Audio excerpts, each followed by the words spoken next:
The moon cast silver ribbons across the Arizona desert as Margaret Maggie Sullivan drove her horse to its limits. Gunshots shattered the night behind her bullets, kicking up dust mere inches from the horse's hooves. Her heart hammered against her ribs, each beat a reminder that she was still alive, unlike her father. Blood stained the leather-bound ledger clutched against her chest. Sheriff Robert Sullivan's blood. The crimson smears had dried to a rusty brown, making the pages stick together. Just hours ago, her father had pressed this book into her trembling hands with his final breaths. "They're coming," he had whispered, his life fading with each word. "Find Caleb Hayes in Lobo Canyon. He knows the truth." Maggie risked a glance over her shoulder. The silhouettes of her pursuers stood stark against the horizon, their horses eating up the distance between them. At their lead rode Judge Harlan Blackwood, his tall frame unmistakable even in the darkness. The moonlight caught the silver star pinned to his vest, a symbol of justice that now seemed a cruel mockery. A sob caught in Maggie's throat. Judge Blackwood had been a dinner guest in their home countless times. He had presided over community gatherings, handed out candies to children on Independence Day, and spoken eloquently about the rule of law. And tonight, she had watched him order her father's execution without a flicker of remorse. Her horse stumbled on the uneven terrain, its breath coming in labored pants. They couldn't keep this pace much longer. The vast emptiness of the desert stretched before her, offering nowhere to hide. A sharp crack echoed through the night, another gunshot. Her horse reared suddenly, throwing Maggie from the saddle. She tumbled down a rocky embankment, the ledger still clutched to her chest. Pain exploded in her ankle as she landed awkwardly at the bottom of a shallow ravine. "Check down there," Blackwood's voice carried on the night air. "Find her, and that ledger." Maggie dragged herself beneath an outcropping of rock, pressing her body against the cold stone. She bit down on her knuckles to keep from crying out as footsteps crunched on the gravel above. The beam of a lantern swept across the ravine, passing just inches from her hiding place. "Nothing here, Judge," a voice called out. "Must have kept riding." "Spread out," Blackwood commanded. "She can't have gone far. I want that woman and that ledger by sunrise, or you'll all answer to me." Maggie remained motionless until the sounds of horses and men faded into the distance. Only then did she allow herself a shallow breath. Her ankle throbbed mercilessly, and when she tried to stand, the pain nearly caused her to black out. Somehow, she had to keep moving. Judge Blackwood wouldn't stop until he found her. With the ledger as evidence, he would hang for his crimes. Without it, she would hang for her father's murder. 1 week earlier, life in Silver Creek had followed its predictable rhythms. The mining town nestled in the Arizona Territory had grown prosperous enough to support a small hospital where Maggie worked as a nurse. She had returned to Silver Creek after training in Boston, drawn back by her father's letters describing the town's growth and need for medical care. Sheriff Robert Sullivan had been Silver Creek's moral compass for 20 years.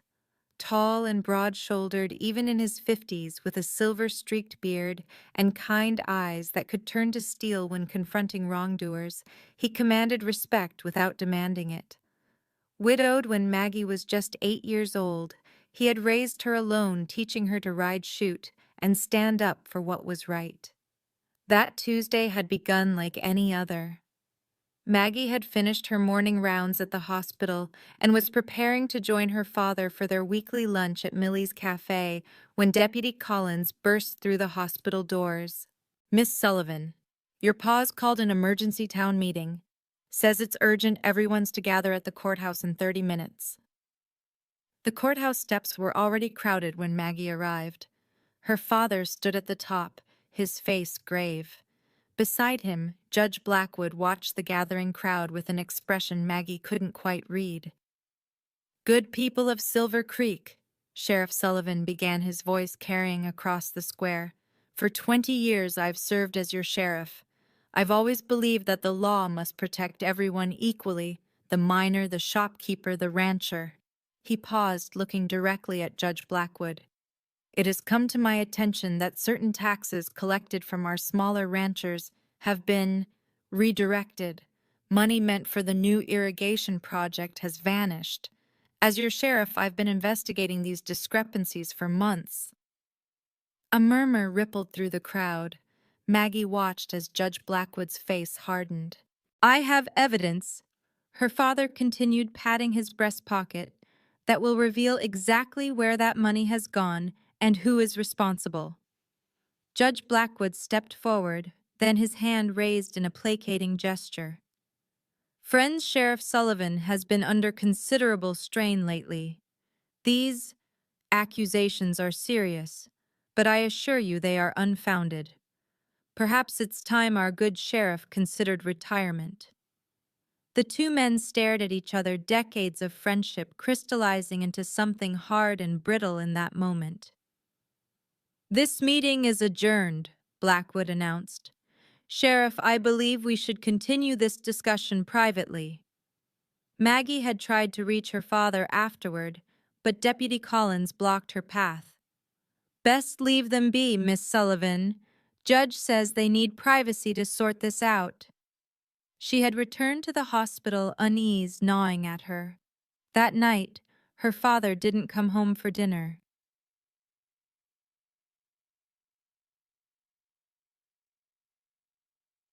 3 days had passed with no sign of Sheriff Sullivan. Maggie had filed a missing person report with Deputy Collins, who seemed strangely reluctant to investigate.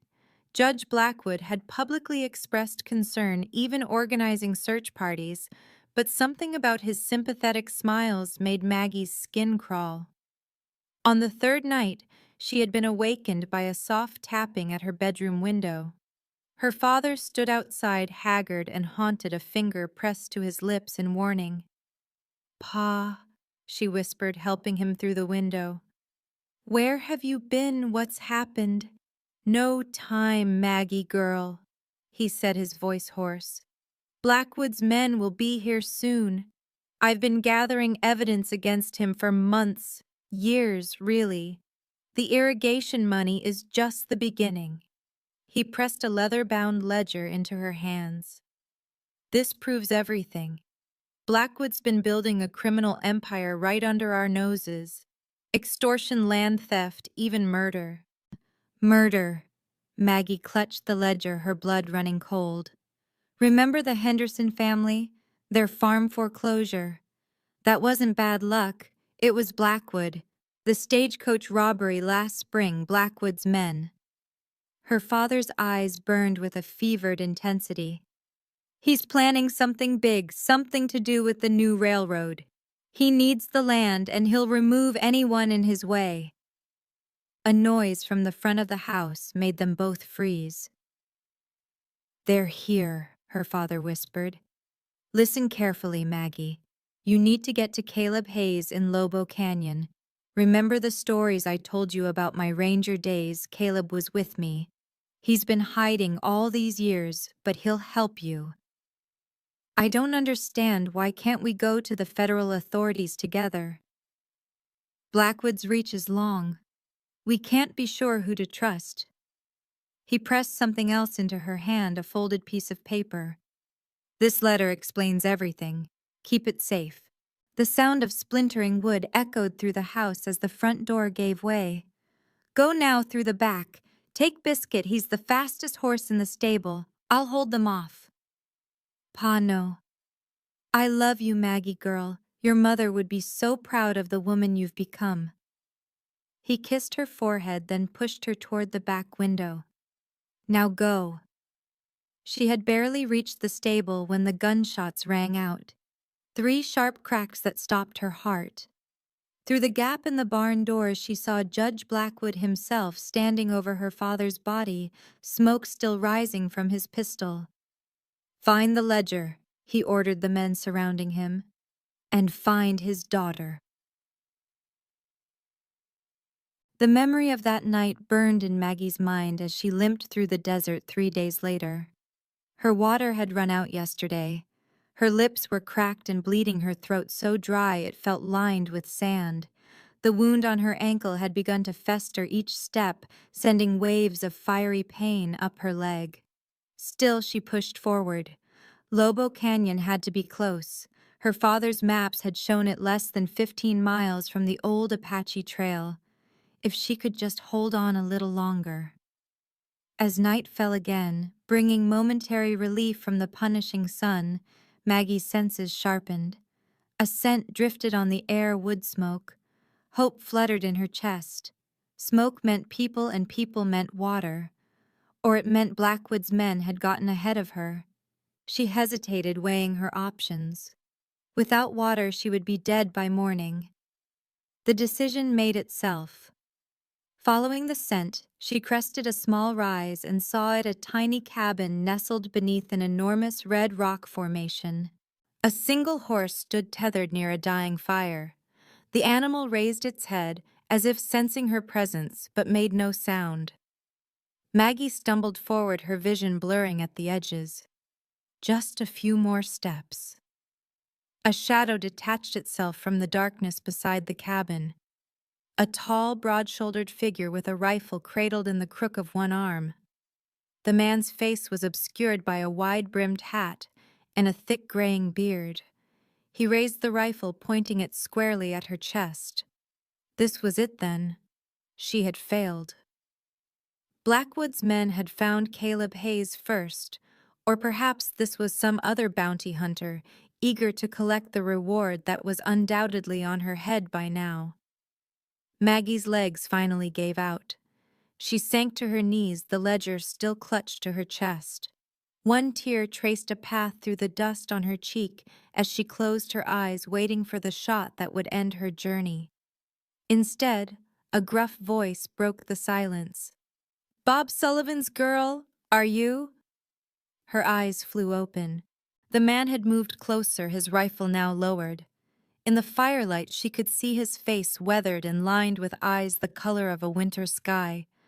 Eyes that held not malice, but recognition. "You're Caleb Hayes." She managed her voice a painful rasp. He nodded once, then nudged a canteen toward her with his boot. "Drink. Slow." Maggie lunged for the canteen, her hands shaking so badly she could barely unscrew the cap. The water was cool and sweet, the most exquisite thing she had ever tasted. She forced herself to sip slowly, knowing that gulping would only make her sick. "Your father came through 2 weeks ago," Hayes said, crouching to examine her ankle. His touch was surprisingly gentle for such rough-looking hands. "Warned me about Blackwood." "My father is dead." Maggie said the words like stones in her mouth. "Blackwood killed him, shot him in our home." Hayes went still, his expression unreadable in the flickering firelight.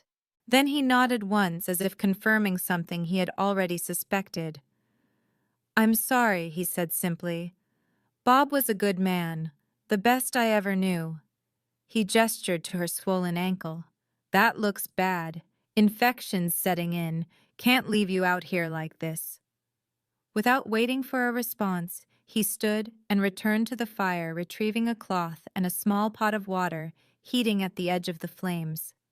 He soaked the cloth, then knelt again to clean her wound. Maggie watched him, confusion warring with relief. "Why are you helping me? You don't even know if I'm telling the truth." Hayes looked up, his eyes meeting hers directly for the first time. "I know a Sullivan when I see one. Got your father's eyes." He returned to his task, cleaning the dirt from her wound with methodical care. "Besides, any enemy of Harlan Blackwood is a friend of mine." He helped her to the cabin, supporting most of her weight as she hobbled alongside him. The interior was sparse, but neat. A small table with 2 chairs, a narrow bed in one corner, a cast-iron stove in another. A shelf held a few books, a tin of coffee, and a bottle of whiskey. Hayes eased her onto the bed, then rummaged through a wooden chest, producing bandages and a small brown bottle. "This'll sting," he warned, uncorking the bottle. The sharp smell of alcohol filled the air. "But it'll kill the infection." Maggie bit down on her lip as he poured the liquid over her wound. Tears sprang to her eyes, but she refused to cry out. When the worst of the pain subsided, he wrapped her ankle in clean bandages, his movements efficient and practiced. "Thank you," she said, suddenly exhausted beyond measure. The events of the past week crashed over her like a wave threatening to pull her under. Hayes nodded, then stood. "Rest. We'll talk when you've slept." Despite her exhaustion, sleep didn't come easily. Every creak of the cabin's timbers, every sigh of the desert wind, sent a jolt of fear through her. She watched through half-closed eyes as Hayes sat by the fire methodically cleaning his rifle. His movements were precise, almost meditative. Here was a man accustomed to solitude, to self-reliance, a man who had made his peace with the wilderness. Yet he had taken her in without hesitation. Why? What connection did he have to her father, and how did he fit into the tangled web of corruption her father had died exposing? These questions circled in her mind as she finally drifted into a fitful sleep, the ledger still clutched to her chest like a shield. Morning arrived with harsh clarity, sunlight streaming through the cabin's single window. Maggie awoke disoriented momentarily, forgetting where she was. The events of the previous days crashed back with sickening force. Hayes was already up, the scent of coffee filling the small space. He handed her a tin cup, the warmth seeping into her cold hands. "How's the ankle?" he asked, his voice as rough as the desert itself. Maggie flexed her foot cautiously. The pain was still there, but the angry heat had subsided. "Better, I think. Thank you." Hayes nodded, then sat at the small table, his own coffee cradled between calloused hands. "Your father's ledger," he said, nodding toward the book she still held. "That what Blackwood's after?" Maggie tightened her grip on the ledger. "Yes, it contains proof of his crimes: embezzlement, fraud, extortion." She hesitated. "And murder." "Figured as much." Hayes took a long sip of his coffee, his eyes on the distant horizon visible through the window. Blackwood always was good at making trouble stick to other folks while keeping his own hands clean. "You knew him?" Maggie asked, surprised. A humorless smile touched Hayes' lips. "Oh, I knew him. 15 years ago, your father Blackwood and I rode together with the Arizona Rangers." He stood abruptly, moving to a small trunk in the corner of the cabin. After rummaging for a moment, he produced a faded photograph, which he handed to Maggie. 3 young men in ranger uniforms stood arm in arm, grinning at the camera. She recognized her father immediately, younger, his beard dark instead of silver, but with the same kind eyes. Beside him stood a clean-shaven Caleb Hayes, handsome in a rugged way, his stance confident and proud. And on the other side, tall and imposing even then, Harlan Blackwood. "We were friends," Hayes said, his voice distant with memory. "Brothers, I thought. We joined the Rangers together, swore to uphold the law and bring justice to the territory." "What happened?" Maggie asked softly. Hayes reclaimed the photograph, his fingers tracing the edges with something like reverence. "We discovered a smuggling operation, weapons mostly being sold to both sides in the Apache conflicts. Good men were dying because of those guns." His jaw tightened. "We traced it back to some powerful people, territorial officials, wealthy businessmen, even a judge." He returned to his seat, his eyes now fixed on the middle distance, seeing something Maggie couldn't. "Blackwood changed. Started talking about practical considerations and greater good. Said maybe we should look the other way, take a percentage, retire early. And you refused, Maggie guessed. Hayes nodded. Your father and I were going to report everything to the federal authorities. The night before we were set to leave, Blackwood showed up at my home with 3 men I'd never seen before. Said I'd misunderstood that he was working undercover to bring down the whole operation. His voice grew quieter. I believed him, lowered my guard. That's when he shot me right here. He touched his side, left me for dead, and planted evidence that I was involved in the smuggling. By morning, I was a wanted man, and Blackwood was a hero for uncovering my betrayal. My father, Maggie began. Your father saved my life, Hayes said simply. Found me bleeding out, got me to a doctor he trusted, then helped me disappear. Blackwood convinced everyone that I'd fled to Mexico. Your father went along with it publicly, but he never stopped believing in me. He drained the last of his coffee. For 15 years, Bob has been gathering evidence against Blackwood, building a case piece by piece. I've been hiding here all that time, a ghost waiting for justice. Maggie absorbed this revelation, pieces falling into place. The letter, she said, suddenly reaching into her pocket for the folded paper her father had given her. He said it explains everything. Hayes leaned forward as she unfolded the paper, revealing not a letter, but what appeared to be a cipher, rows of numbers and symbols that made no immediate sense. A code, Hayes murmured, studying the paper. Smart. Bob always was cautious. Maggie frowned in concentration. Can you decipher it? Maybe. Your father and I used codes during our ranger days. He studied the paper more closely. This looks familiar, but it's more complex than what we used then. It'll take time. He rose and moved to the window, peering out across the desert. Time we may not have. Blackwood won't give up easily. He's got men all over the territory looking for you and that ledger. What do we do now? Maggie asked, fighting down a wave of despair. Hayes turned back to her, his expression resolute. We get that ankle healed enough for travel, then we make for Fort Prescott.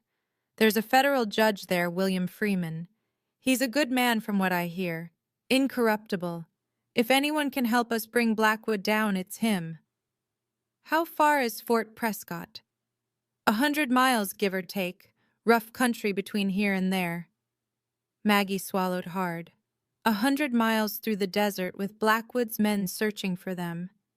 It seemed impossible. Hayes must have read her thoughts. Don't lose heart, girl. Your father didn't raise a quitter. We'll make it. For the first time since her father's death, Maggie felt a flicker of hope. She wasn't alone anymore, and perhaps, just perhaps, her father's death wouldn't be in vain. Hayes knelt by the fire, adding more wood. Rest that ankle today. Tomorrow we'll see if you can put weight on it. The sooner we move, the better our chances. As if to emphasize his point, he nodded toward the ledger. May I? After a moment's hesitation, Maggie handed it over. Hayes settled by the fire and began to read, his expression growing grimmer with each page. Detailed, he muttered. Names, dates, amounts. Your father was thorough. He paused on one page, his finger tracing a particular entry. This confirms what I suspected. Blackwood's been buying up land all around the proposed railroad route. Small parcels using different names. Once the railroad goes through, that land will be worth 10 times what he paid. But that's not illegal, is it? Maggie asked. Hayes shook his head. Not by itself. But look here. He pointed to another entry. These are accidents that happen to folks who wouldn't sell. Barn fires, livestock poisonings, a child who mysteriously fell ill and died after her father refused Blackwood's offer. Maggie felt sick. He's a monster. He's ambitious, Hayes corrected grimly, and patient. He's been building his empire for 15 years, piece by piece. This land grab is just the latest step. He closed the ledger carefully. Your father was right to expose him. This goes beyond corruption, it's evil. They spent the rest of the day in quiet preparation. Hayes checked and rechecked his weapons-packed supplies and studied an old creased map of the territory. Maggie rested her ankle as instructed, but insisted on helping where she could, rolling bandages and sorting through the meager provisions. As night fell, Hayes heated a simple stew over the fire-rabbit wild onions and a few precious potatoes. They ate in companionable silence, each lost in their own thoughts. "Tell me about my father," Maggie said finally. "After you disappeared, what was he like as a ranger?" Hayes's weathered face softened slightly. "The best man I ever rode with. Steady under fire, fair to everyone, loyal to a fault." A ghost of a smile touched his lips. "Terrible poker player, though. Couldn't bluff to save his life." "That sounds like him," Maggie said, smiling despite herself. "He was the worst at keeping birthday surprises secret. I always knew what my presents would be weeks in advance." "He talked about you constantly during our ranger days," Hayes said. "Showed your picture to everyone who'd look. So proud when you went east for nurses training." "He wanted me to be a doctor," Maggie admitted. "But nursing school was expensive enough." "He understood. Said you were the best nurse in Boston anyway." Hayes stared into the fire. "Your mother would have been proud too." Maggie felt a pang at the mention of her mother. Sarah Sullivan had died of pneumonia when Maggie was 8, leaving only faint memories of lullabies and the scent of lavender. "Did you know her?" "My mother." Hayes nodded. "Met her once at your parents' wedding. Beautiful woman, kind. She looked at your father like he hung the moon." He paused. "She had courage too. Stood up to some ruffians causing trouble at the reception. Tiny little thing, but fierce as a mountain lion when riled." Maggie absorbed this new fragment of her mother, adding it to the precious few she possessed. "Thank you," she said softly. Hayes merely nodded, then rose to add more wood to the fire. The flames cast dancing shadows across his face, highlighting the deep lines etched by sun and hardship.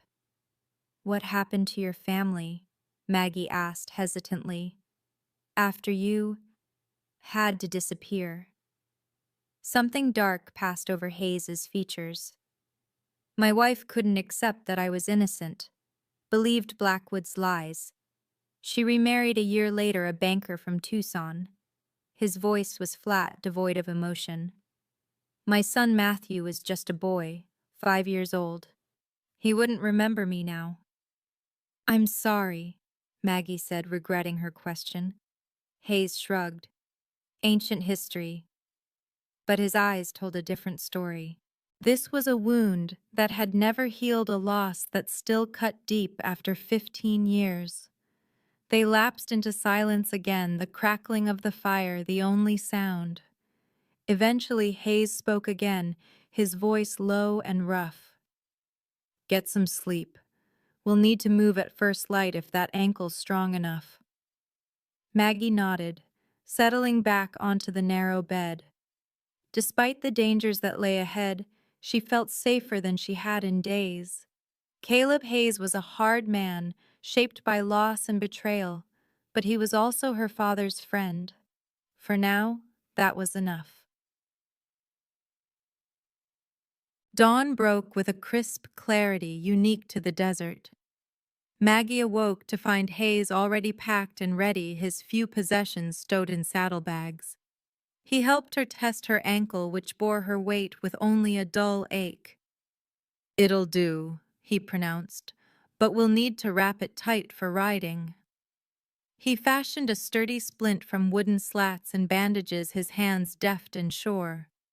As he worked, Maggie studied him more carefully in the morning light. Despite his gruff exterior, There was a gentleness to his movements, a care that spoke of a different man than the hardened recluse he appeared to be. "How long have you lived out here?" she asked.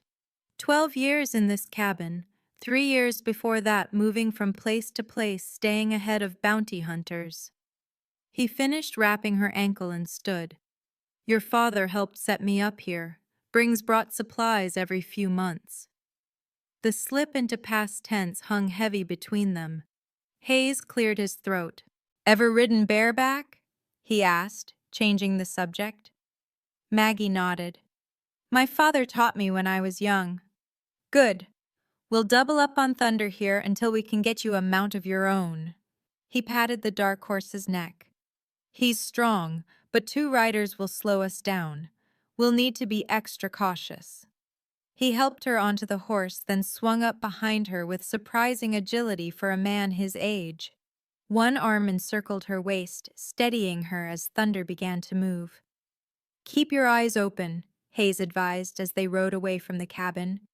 "The desert might look empty, but it's full of signs if you know how to read them. Dust clouds, bird movements, disturbed rocks, they all tell a story." Throughout the morning, he pointed out subtle indicators of the land's hidden life, a lizard's track across the sand, the specific pattern of a hawk's flight that suggested prey nearby, the way certain plants grew toward hidden water sources. "You're teaching me to survive," Maggie realized aloud. Hayes nodded. "Knowledge keeps you alive out here. Your father would want you to know these things." By midday, the sun had become a punishing presence. Hayes guided Thunder to a small outcropping of rocks that offered meager shade. They dismounted to rest and water the horse. As they shared a small meal of jerky and hardtack, Hayes unfolded her father's coded letter again. "Been thinking about this," he said, studying the symbols. "It's based on our old Ranger code, but with modifications." "Can you break it?" Maggie asked. "Working on it. First line seems to be a greeting, 'Caleb, old friend,' or something similar." His finger traced the symbols. Second line mentions Blackwood. Third line, he frowned in concentration. Something about a network or organization. Maggie leaned closer. "A criminal network. Maybe. Your father's handwriting was never great." He folded the paper carefully. "I'll keep at it tonight when we make camp." They rode on through the afternoon, the landscape gradually changing from flat desert to rolling hills dotted with scrub brush and the occasional stunted tree. Hayes remained vigilant, frequently scanning the horizon for signs of pursuit. As evening approached, he guided Thunder into a narrow ravine that offered both concealment and protection from the wind. "We'll rest here," he decided.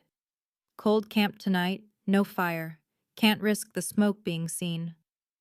They made a sparse meal of more jerky and the last of the hardtack.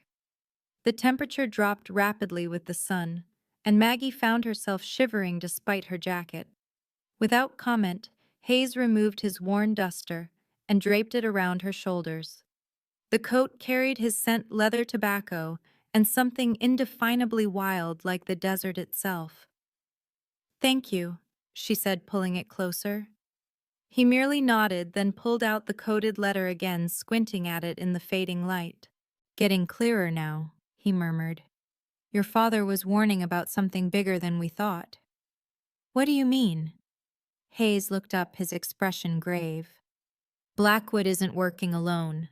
According to this, he's part of a network of corrupt officials across the territory. Judges, lawmen, politicians, all working together to control land, water rights, mining claims." Maggie felt a chill that had nothing to do with the desert night. "How far does it go?" "That's what we're trying to find out." Hayes continued studying the letter. "There's something here about a meeting. Dates, locations." He sighed in frustration.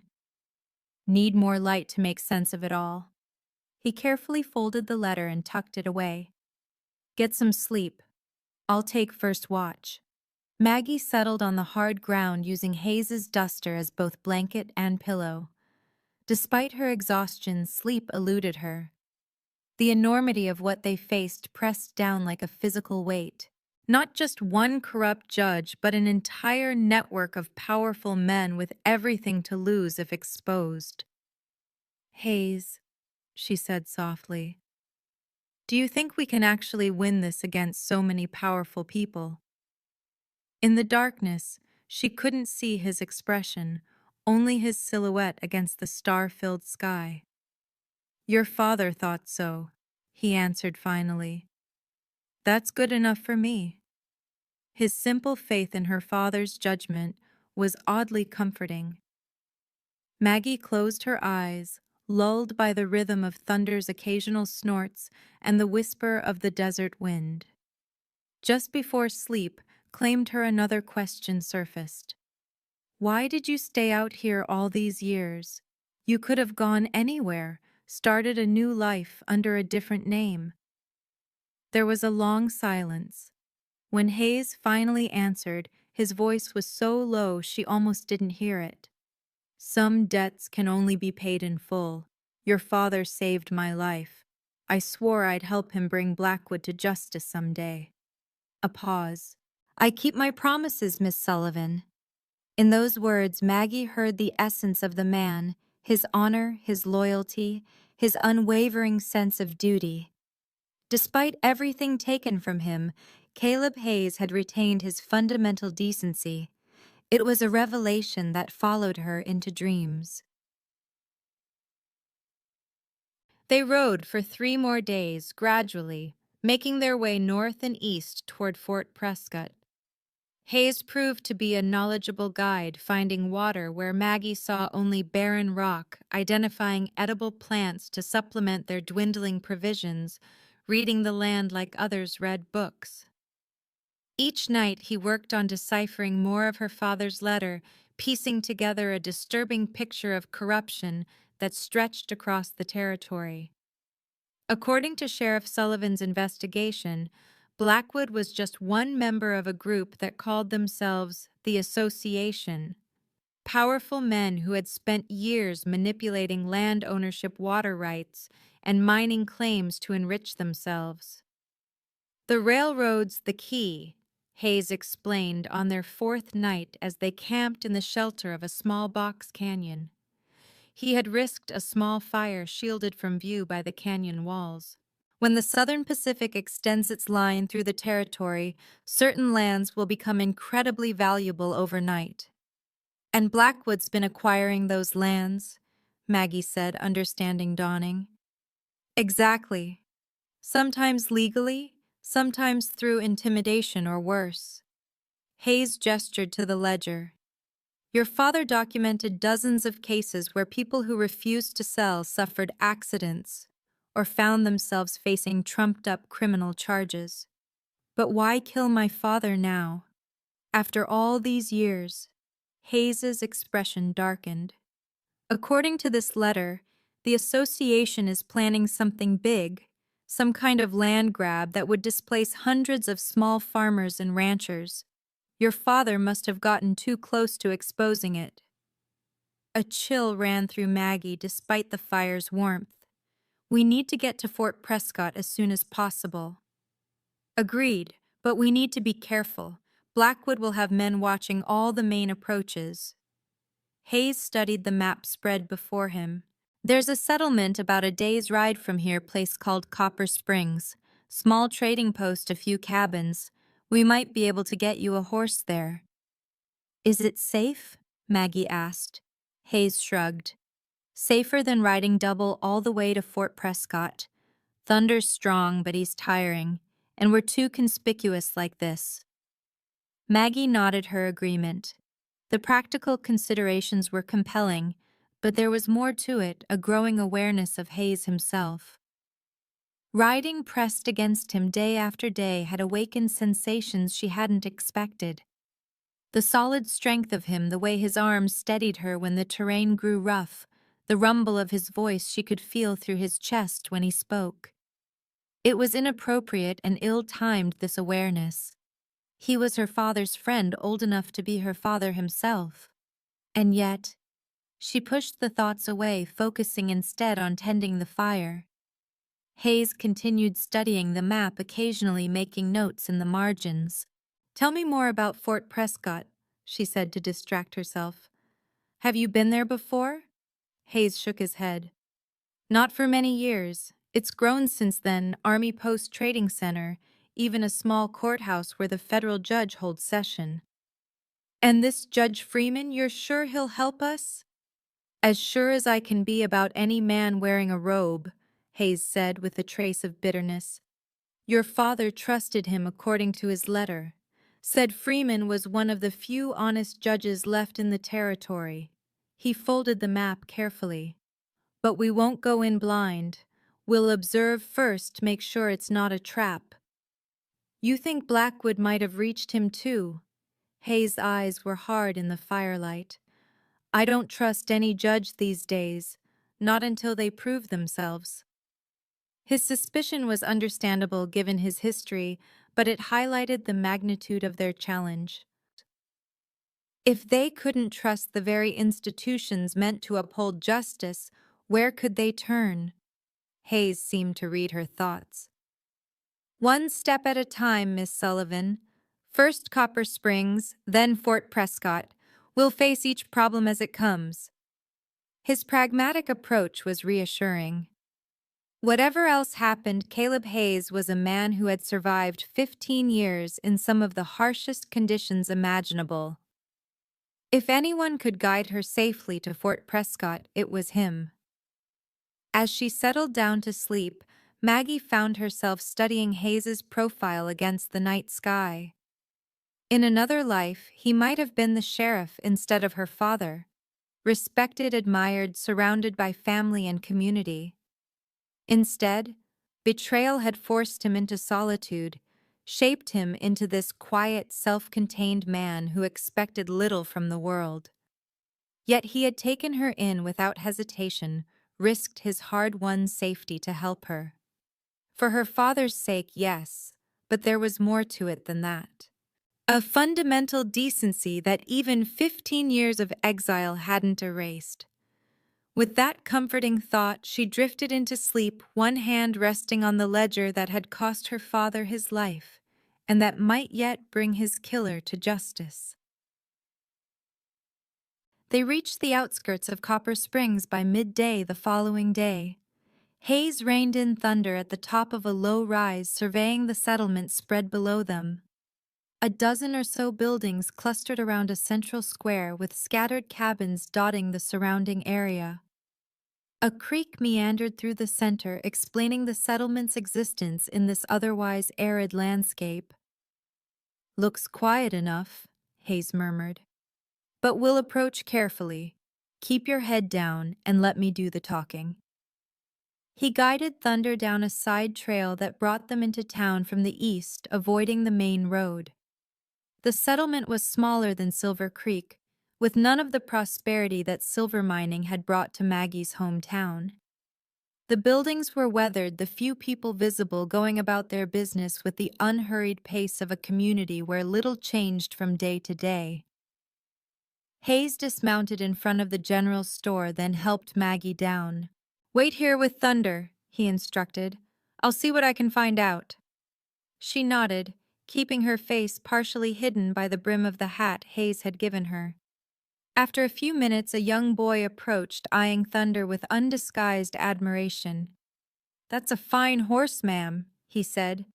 "My pa's the blacksmith. Says he ain't seen a stallion that fine since before the war." Maggie smiled despite her nervousness. "He is special," she agreed. "You folks new in town?" the boy asked, his curiosity evident. "Just passing through. My uncle is looking for a mount for me." The boy nodded sagely. "Old Man Winters might have something. He's got a small ranch north of town. Fair prices too, Pa says." Before Maggie could respond, Hayes emerged from the store. He acknowledged the boy with a nod, then turned to Maggie. "Come on, niece," he said, emphasizing the relationship for the boy's benefit. "Got some supplies. and a lead on a horse for you." They left Thunder at the livery stable where the blacksmith promised to have him fed, watered, and ready by morning. Hayes led Maggie to a small dining hall at the edge of town where they could eat and talk without attracting undue attention. "Any news?" Maggie asked quietly once they were seated in a corner table. Hayes nodded, keeping his voice low. "Blackwood's men passed through here 2 days ago. 6 of them asking questions, showing your picture around." Maggie's heart sank. "Did anyone recognize me?" "Don't think so. Storekeeper says they moved on toward Prescott." Hayes took a sip of coffee. "But that's not all. There's a new wanted poster up for both of us." "Both?" Maggie's hands tightened around her cup.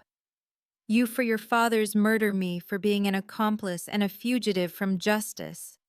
His mouth twisted in a humorless smile. "Quite a reward, too. $500 for you, 1,000 for me." "What do we do now?" "Stick to the plan. I talked to the storekeeper about horses. He confirmed what that boy told you. Man named Winters has stock for sale. We'll head there after we eat, try to be on our way by nightfall." The arrival of their food, simple stew and cornbread, interrupted the conversation. They ate quickly, aware of the need to keep moving. As they were finishing, the door to the dining hall opened, admitting a blast of hot air and a tall figure in a dusty black coat. The newcomer paused, surveying the room before making his way to the bar. Hayes went very still, his hand dropping to the revolver at his hip. "What is it?" Maggie whispered, alarmed by his reaction. "That man," Hayes said, his voice barely audible. "I know him.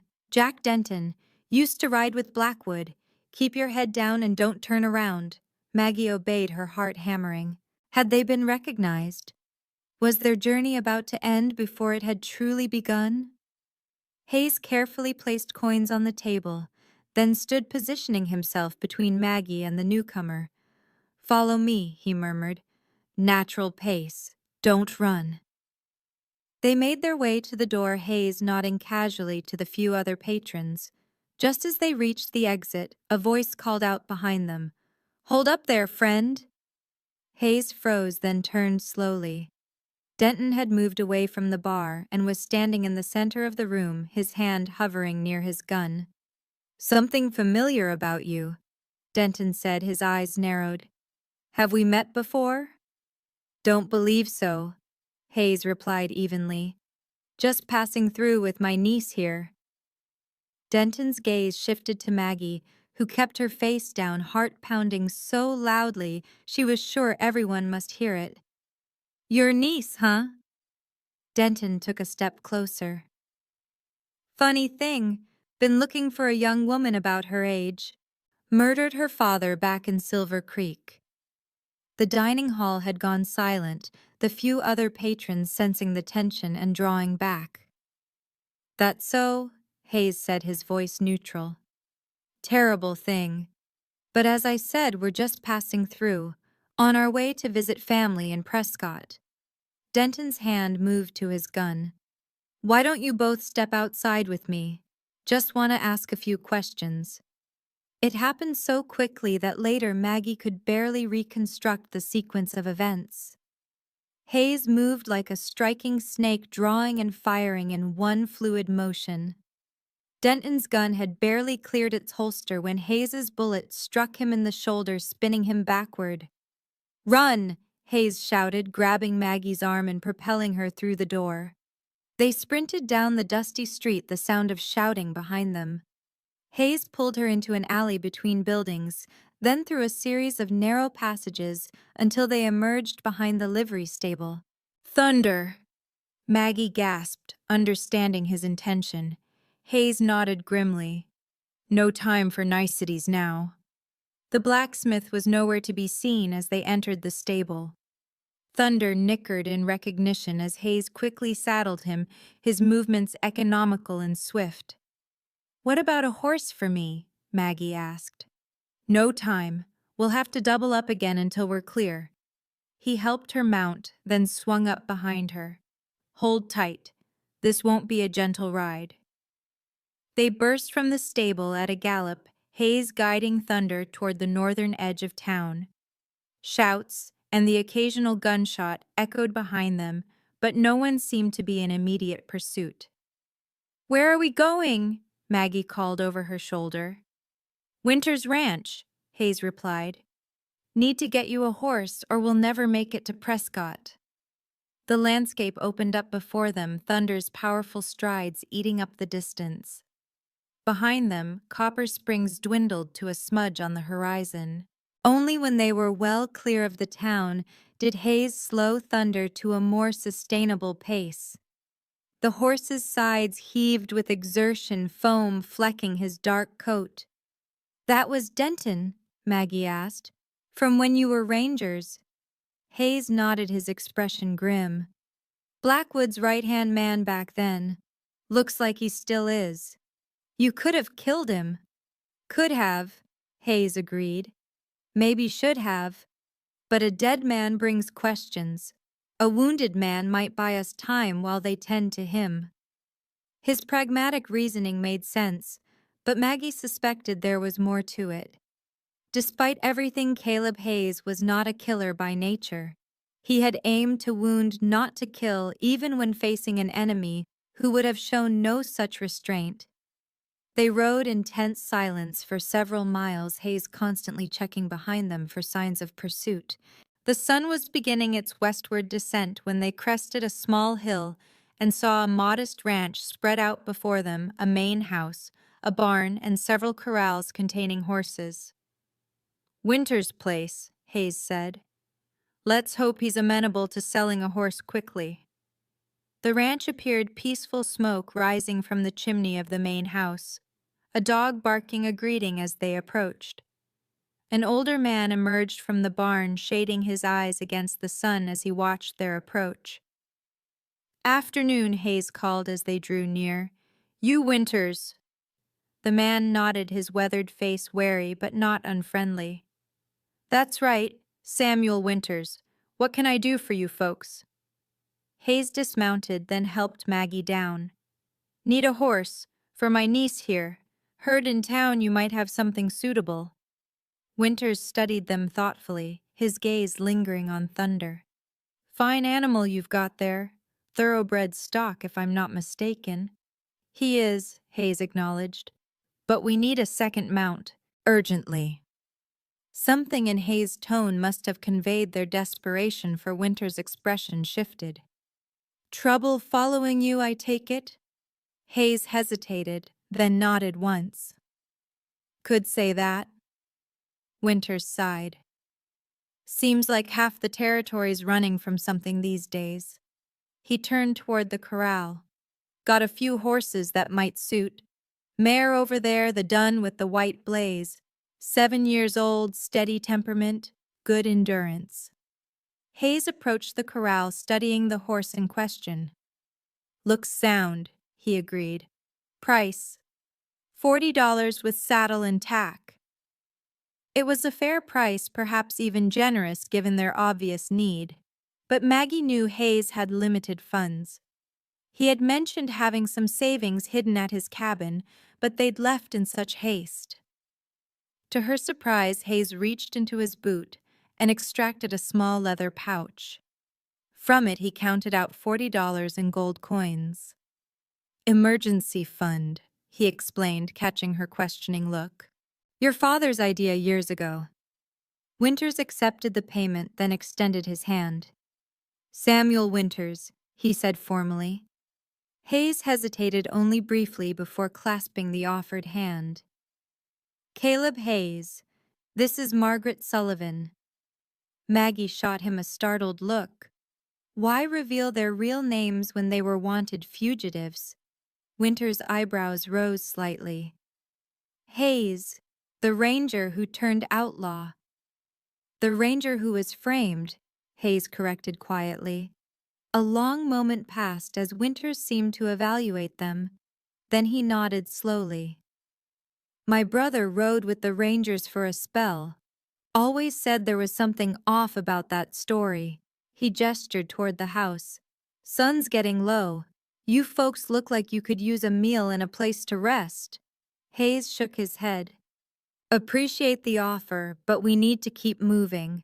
There are men behind us who won't stop until they find us. Blackwood's men? Winters asked shrewdly. Hayes's eyes narrowed.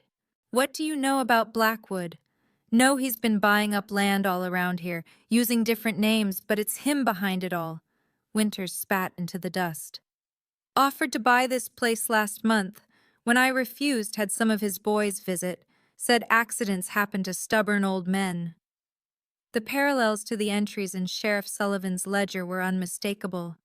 Another victim of Blackwood's land grab. You should come inside, Winters insisted. At least eat something before you go, and I've got something that might interest you. Hayes exchanged a glance with Maggie, then nodded reluctantly. 15 minutes. Then we need to move on. The interior of Winter's home was simple but comfortable, with a large stone fireplace and sturdy handmade furniture. A woman who introduced herself as Martha Winters, Samuel's wife, quickly set places at the table and brought out a pot of stew that had been simmering on the stove. As they ate, Samuel Winters explained his history with Judge Blackwood. Started about a year ago. Railroad survey teams came through mapping routes. Next thing I know, land prices are climbing and strangers are making offers. He shook his head. When I refused to sell, things started happening. Cattle found dead. Water source mysteriously dried up. It's the same pattern, Maggie said, thinking of her father's ledger. He's doing this all over the territory. Not just him, Martha Winters interjected. It's a group of them. Businessmen, judges, politicians. They call themselves the Association. Hayes set down his spoon. How do you know that name? Samuel Winters rose and moved to a cabinet from which he extracted a folded paper. Because I've been keeping my own records, he said, spreading the paper on the table. It was a hand-drawn map of the region with various parcels marked and annotated. Every piece of land bought up in the last year.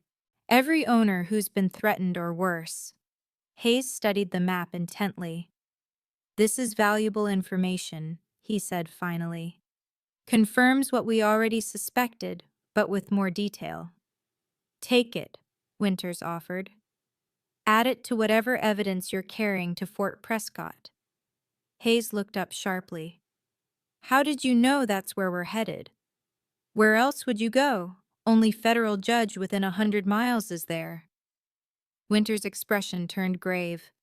But you should know Judge Freeman left Fort Prescott 2 days ago.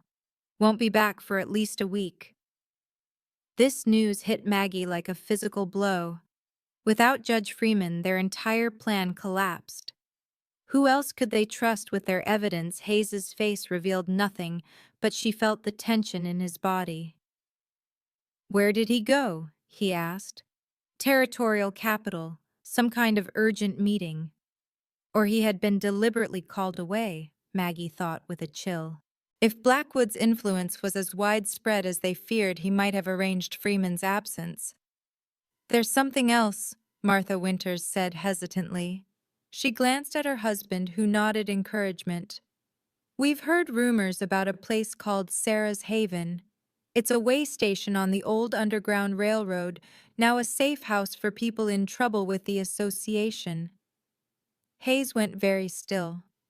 Sarah's Haven, he repeated softly. Never heard of it. Few have, Samuel confirmed. It's run by a woman named Eleanor Johnson. Used to be a slave before the war. Now she helps folks who need to disappear for a while. Where is this place? Maggie asked. About 2 days' ride northeast of here, Hidden Valley near the territorial border.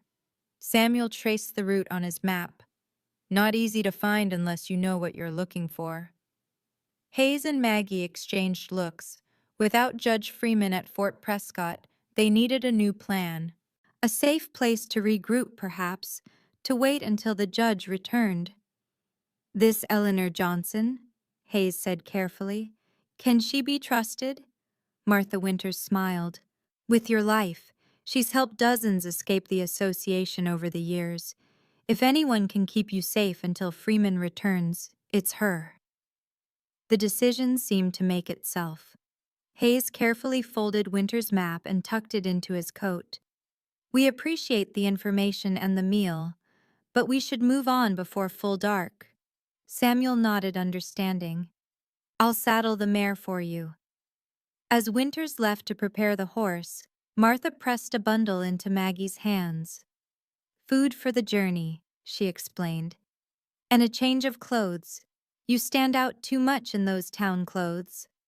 Maggie accepted the bundle gratefully. Why are you helping us? You barely know us. Martha's face hardened. Because the association drove our oldest son off his land last year, burned his barn with his prize stallion inside. He lost everything. Her eyes glistened with unshed tears. He took his own life 2 months later, left a wife and 2 small children. Maggie touched the older woman's hand. I'm so sorry. Don't be sorry, Martha said fiercely. Be successful. Bring these men to justice. Make them pay for what they've done. It was a heavy burden to place on their shoulders, but Maggie nodded solemnly. We'll try, I promise. Outside, Samuel had the dun mare saddled and ready. She was a solid-looking animal, not as impressive as Thunder, but with clear eyes and a calm demeanor that suggested reliability.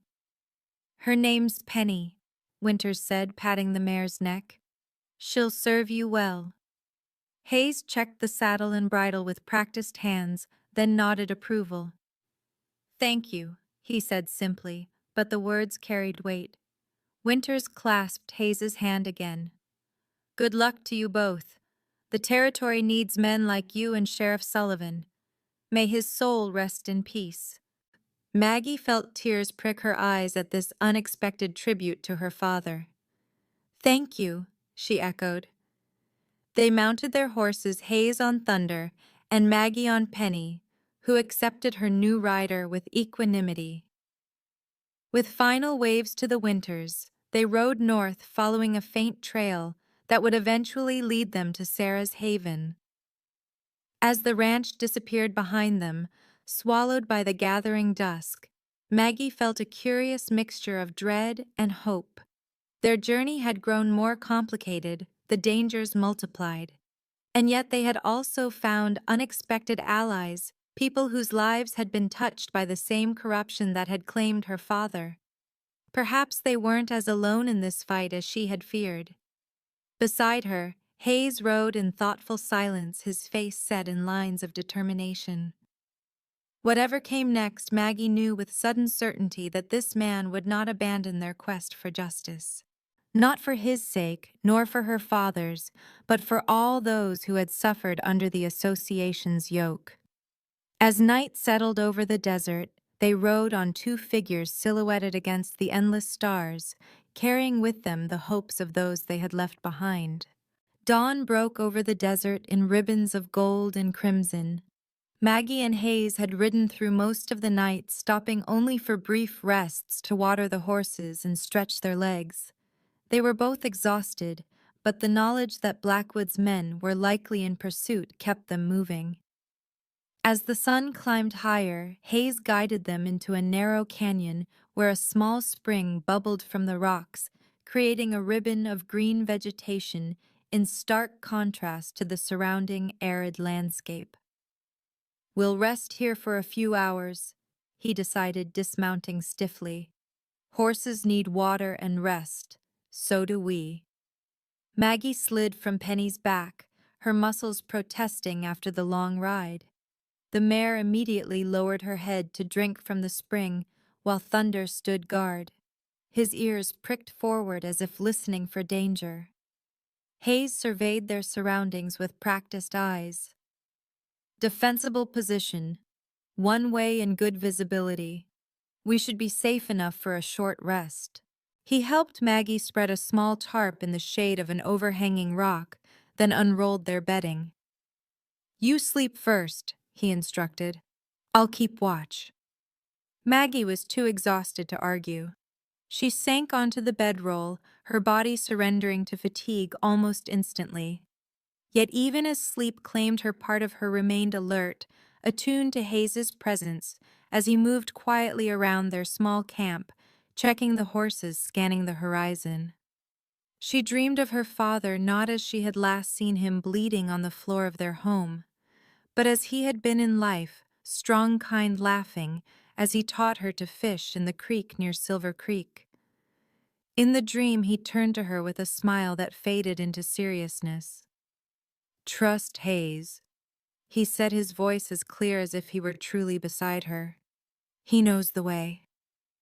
Maggie awoke with a start to find the sun high overhead. Hayes sat nearby, his back against a rock, her father's coded letter spread across his knee. He glanced up as she stirred. Feel better? He asked. She nodded, pushing herself upright. How long did I sleep? Couple hours. Drink some water. He passed her a canteen. Need to keep moving soon. As Maggie drank, Hayes carefully folded the letter and tucked it away. Made more progress with the code, he said.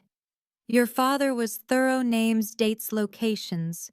The association has been operating for at least a decade. Who are they exactly? Maggie asked. Besides Blackwood. Hayes's expression darkened. Powerful men. Judge Parker in Yuma, Marshall Wilson in Tucson, several territorial legislators, businessmen like Edward Hollister, he owns half the banks in the territory. And they're all involved in this land scheme. Land, water rights, mining claims, anything that turns a profit. Hayes shook his head. But this railroad deal is bigger than anything they've done before. According to your father's notes, they've been planning it for years. Maggie digested this information, the magnitude of what they were facing becoming clearer. How can we possibly fight something this big? These men control everything: courts, law enforcement, banks. Not everything, Hayes corrected. There are still honest people in the territory. Judge Freeman in Fort Prescott. The federal marshals answer to Washington, not territorial authorities. He paused. And there's this Sarah's Haven the Winters mentioned. If Eleanor Johnson has been helping people escape the association, she must have resources connections. He stood, stretching muscles stiff from riding and vigilance. Let's eat something, then move on. I want to cover as much ground as possible before nightfall. They shared a simple meal from the provisions Martha Winters had provided: jerky, hard cheese, and corn dodgers. As they ate, Hayes continued studying the map Samuel Winters had given them. Sarah's Haven should be here, he said, pointing to a spot near the territorial border. Hidden Valley, according to Winters. 2 days' ride if we push hard. Why is it called Sarah's Haven? Maggie asked. A shadow crossed Hayes' face. Don't know for certain, but Sarah was your mother's name, wasn't it? Maggie nodded, surprised. Yes, she died when I was 8. I remember, Hayes said quietly. Your father was devastated. Threw himself into his ranger work after that. Said it was the only thing that kept him going. A thought occurred to Maggie. Do you think there's a connection between my mother and this haven? Possible, Hayes allowed.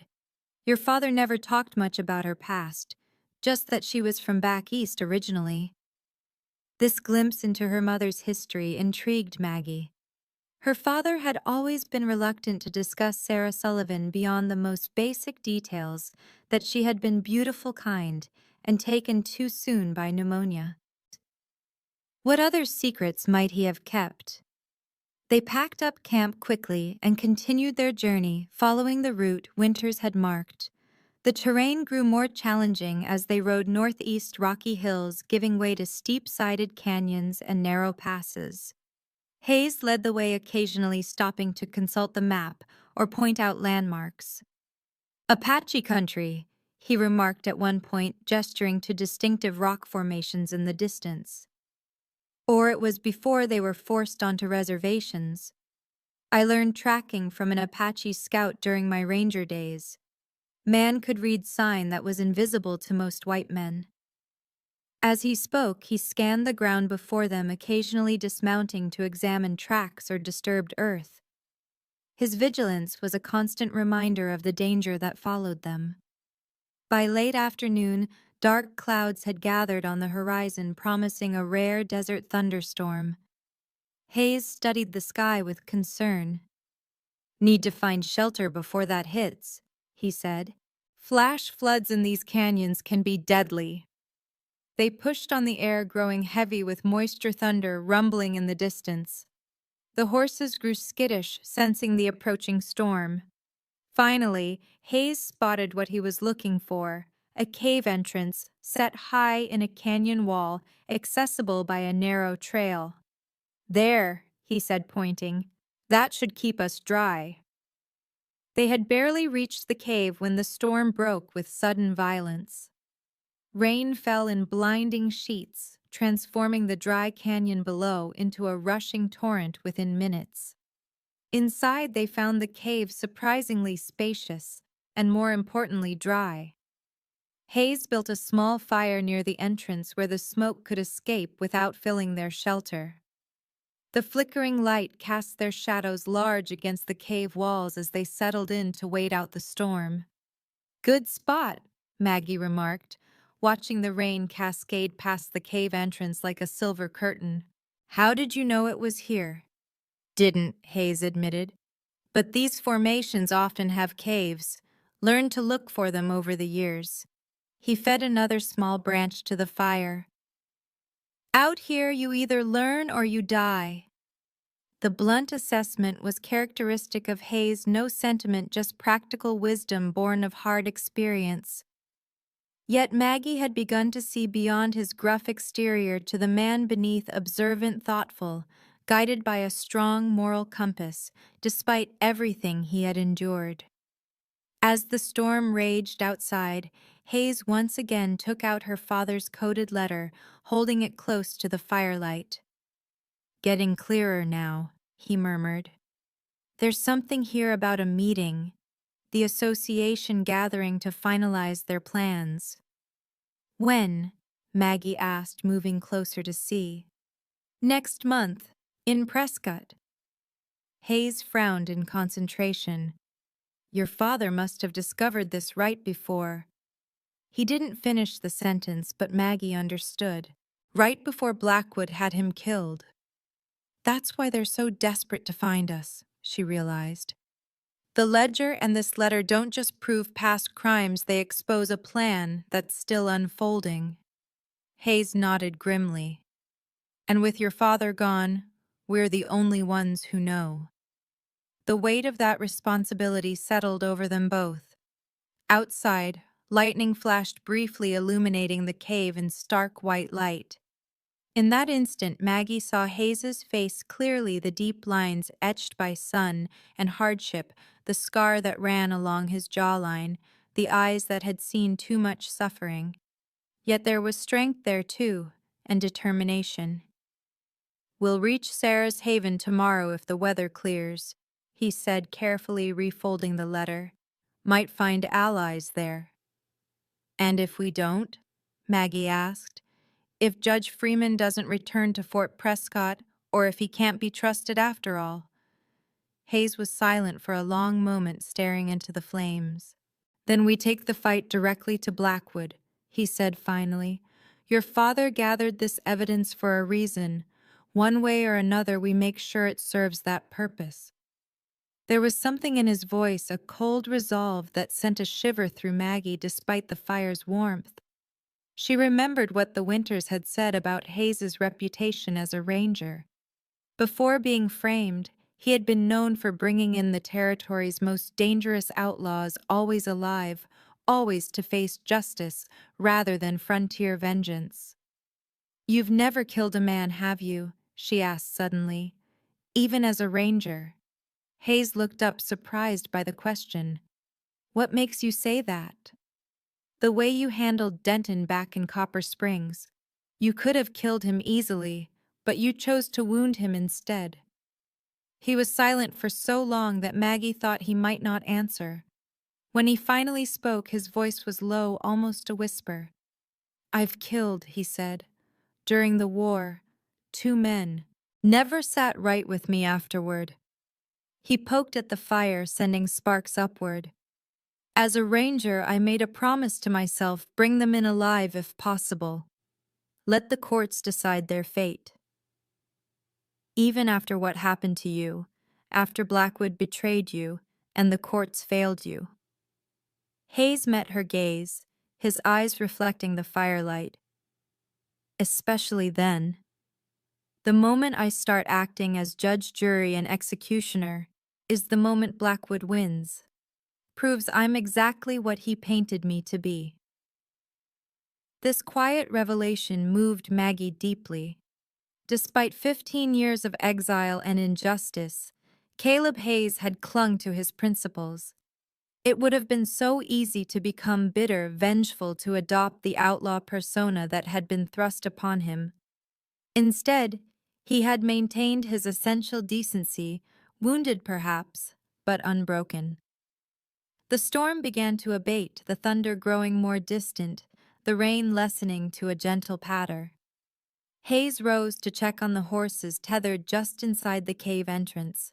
When he returned, he carried his saddlebags from which he extracted a small, worn book. "Should try to sleep," he advised. "I'll take first watch." "What are you reading?" Maggie asked, curious about this unexpected glimpse into his private world. Hayes hesitated, then held up the book so she could see the title Walden by Henry David Thoreau. "Your father gave it to me," he explained. "Said Thoreau had some ideas about solitude and simplicity that might help me adjust to my new circumstances." "Did it?" Maggie asked. A ghost of a smile touched Hayes's lips. "Some parts. Man had a gift for seeing beauty in the wilderness. Other parts," he shrugged. "Thoreau could walk into town any time he wanted. Different kind of solitude."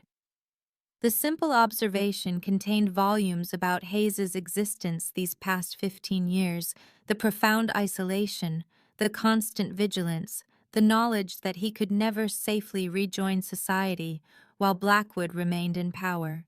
"I'm sorry," Maggie said softly, "for everything you've lost."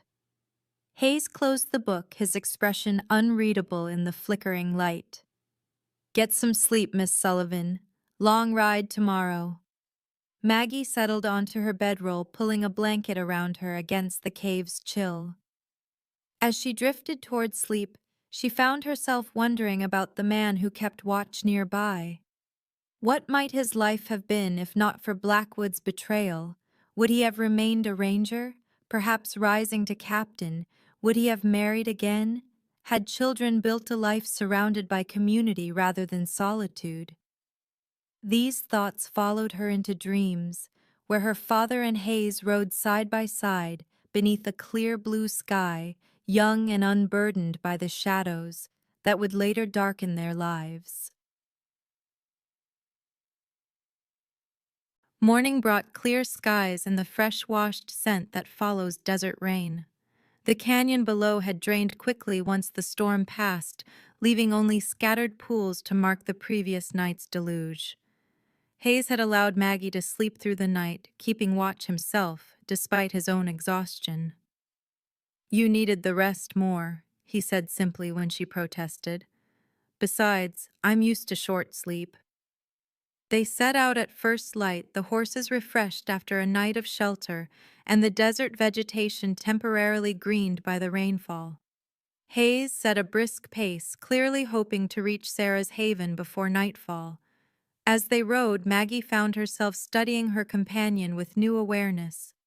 The stoic exterior remained, but she had glimpsed something more beneath it, a thoughtfulness, a quiet dignity, despite all he had endured.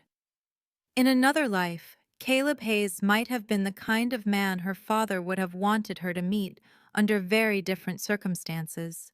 The thought brought heat to her cheeks, and she quickly pushed it away. This was hardly the time for such considerations. They were fugitives pursued by powerful enemies carrying evidence that could get them both killed.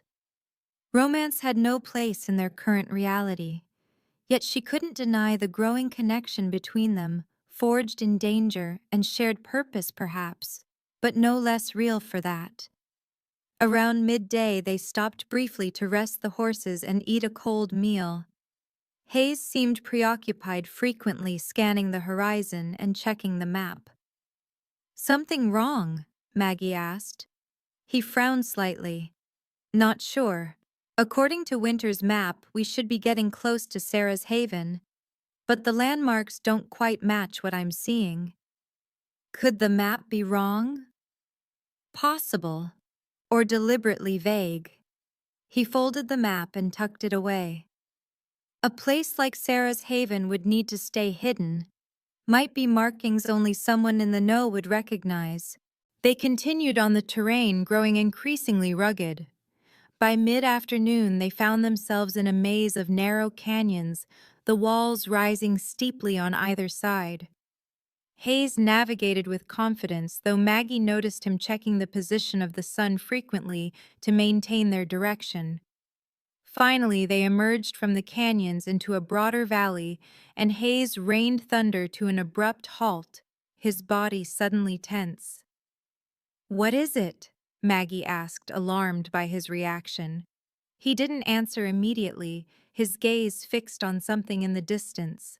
Following his line of sight, Maggie saw what had caught his attention, a column of riders moving across the valley floor, at least a dozen strong.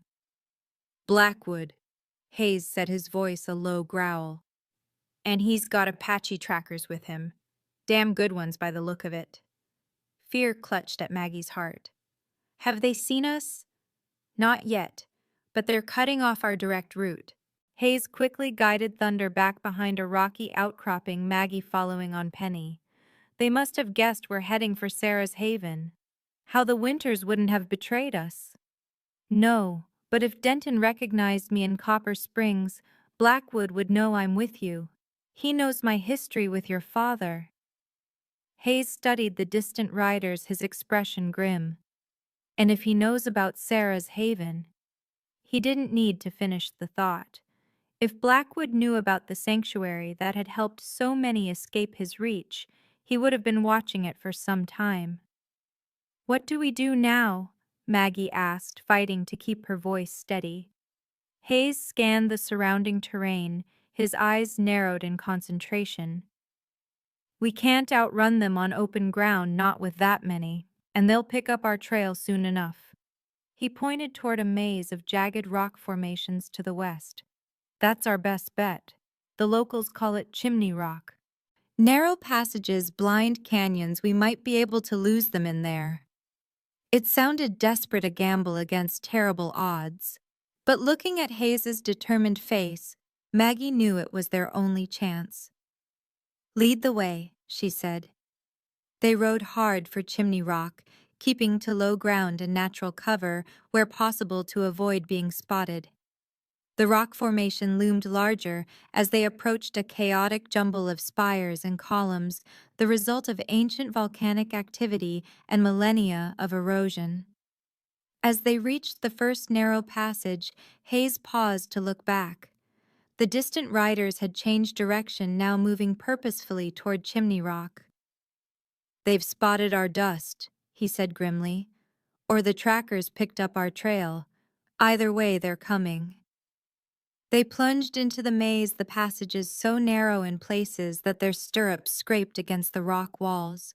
Hayes led the way, navigating by instinct and experience, occasionally dismounting to check for signs of previous passage or to clear obstacles.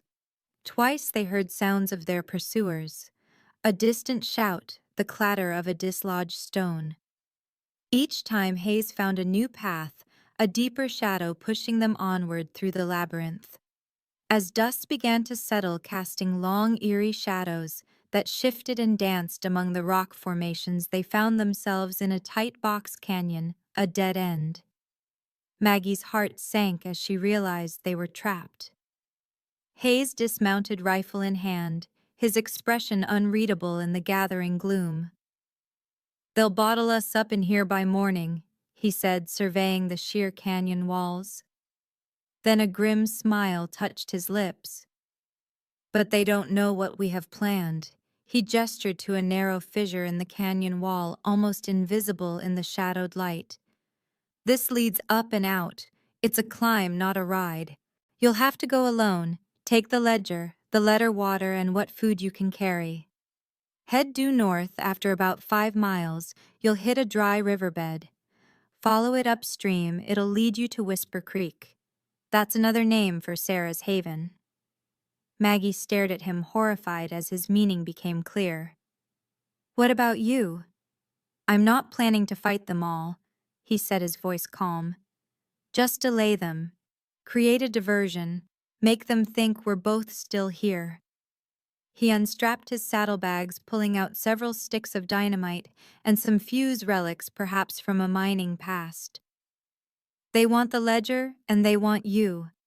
If they think they have you cornered, they'll be less cautious." "No," Maggie protested, her voice shaking. "I won't leave you, Hayes." Hayes gripped her arm, his fingers firm but not painful. "Listen to me, Maggie. This is the only way. You get that ledger and letter to someone who can use them against Blackwood and the association. That's what matters now." His gaze softened almost imperceptibly. "You're stronger than you think. You'll make it." He pressed his revolver into her hand.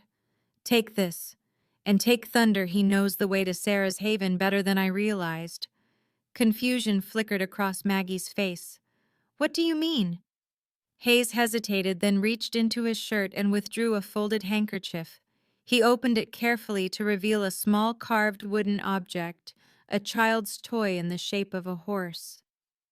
"Your father gave me this 15 years ago," he said quietly. "Said it belonged to your mother.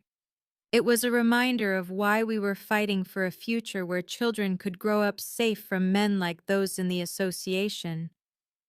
Maggie stared at the wooden horse, something stirring in her memory. "I remember this," she whispered. "My mother kept it on her dresser, said it was from her childhood home."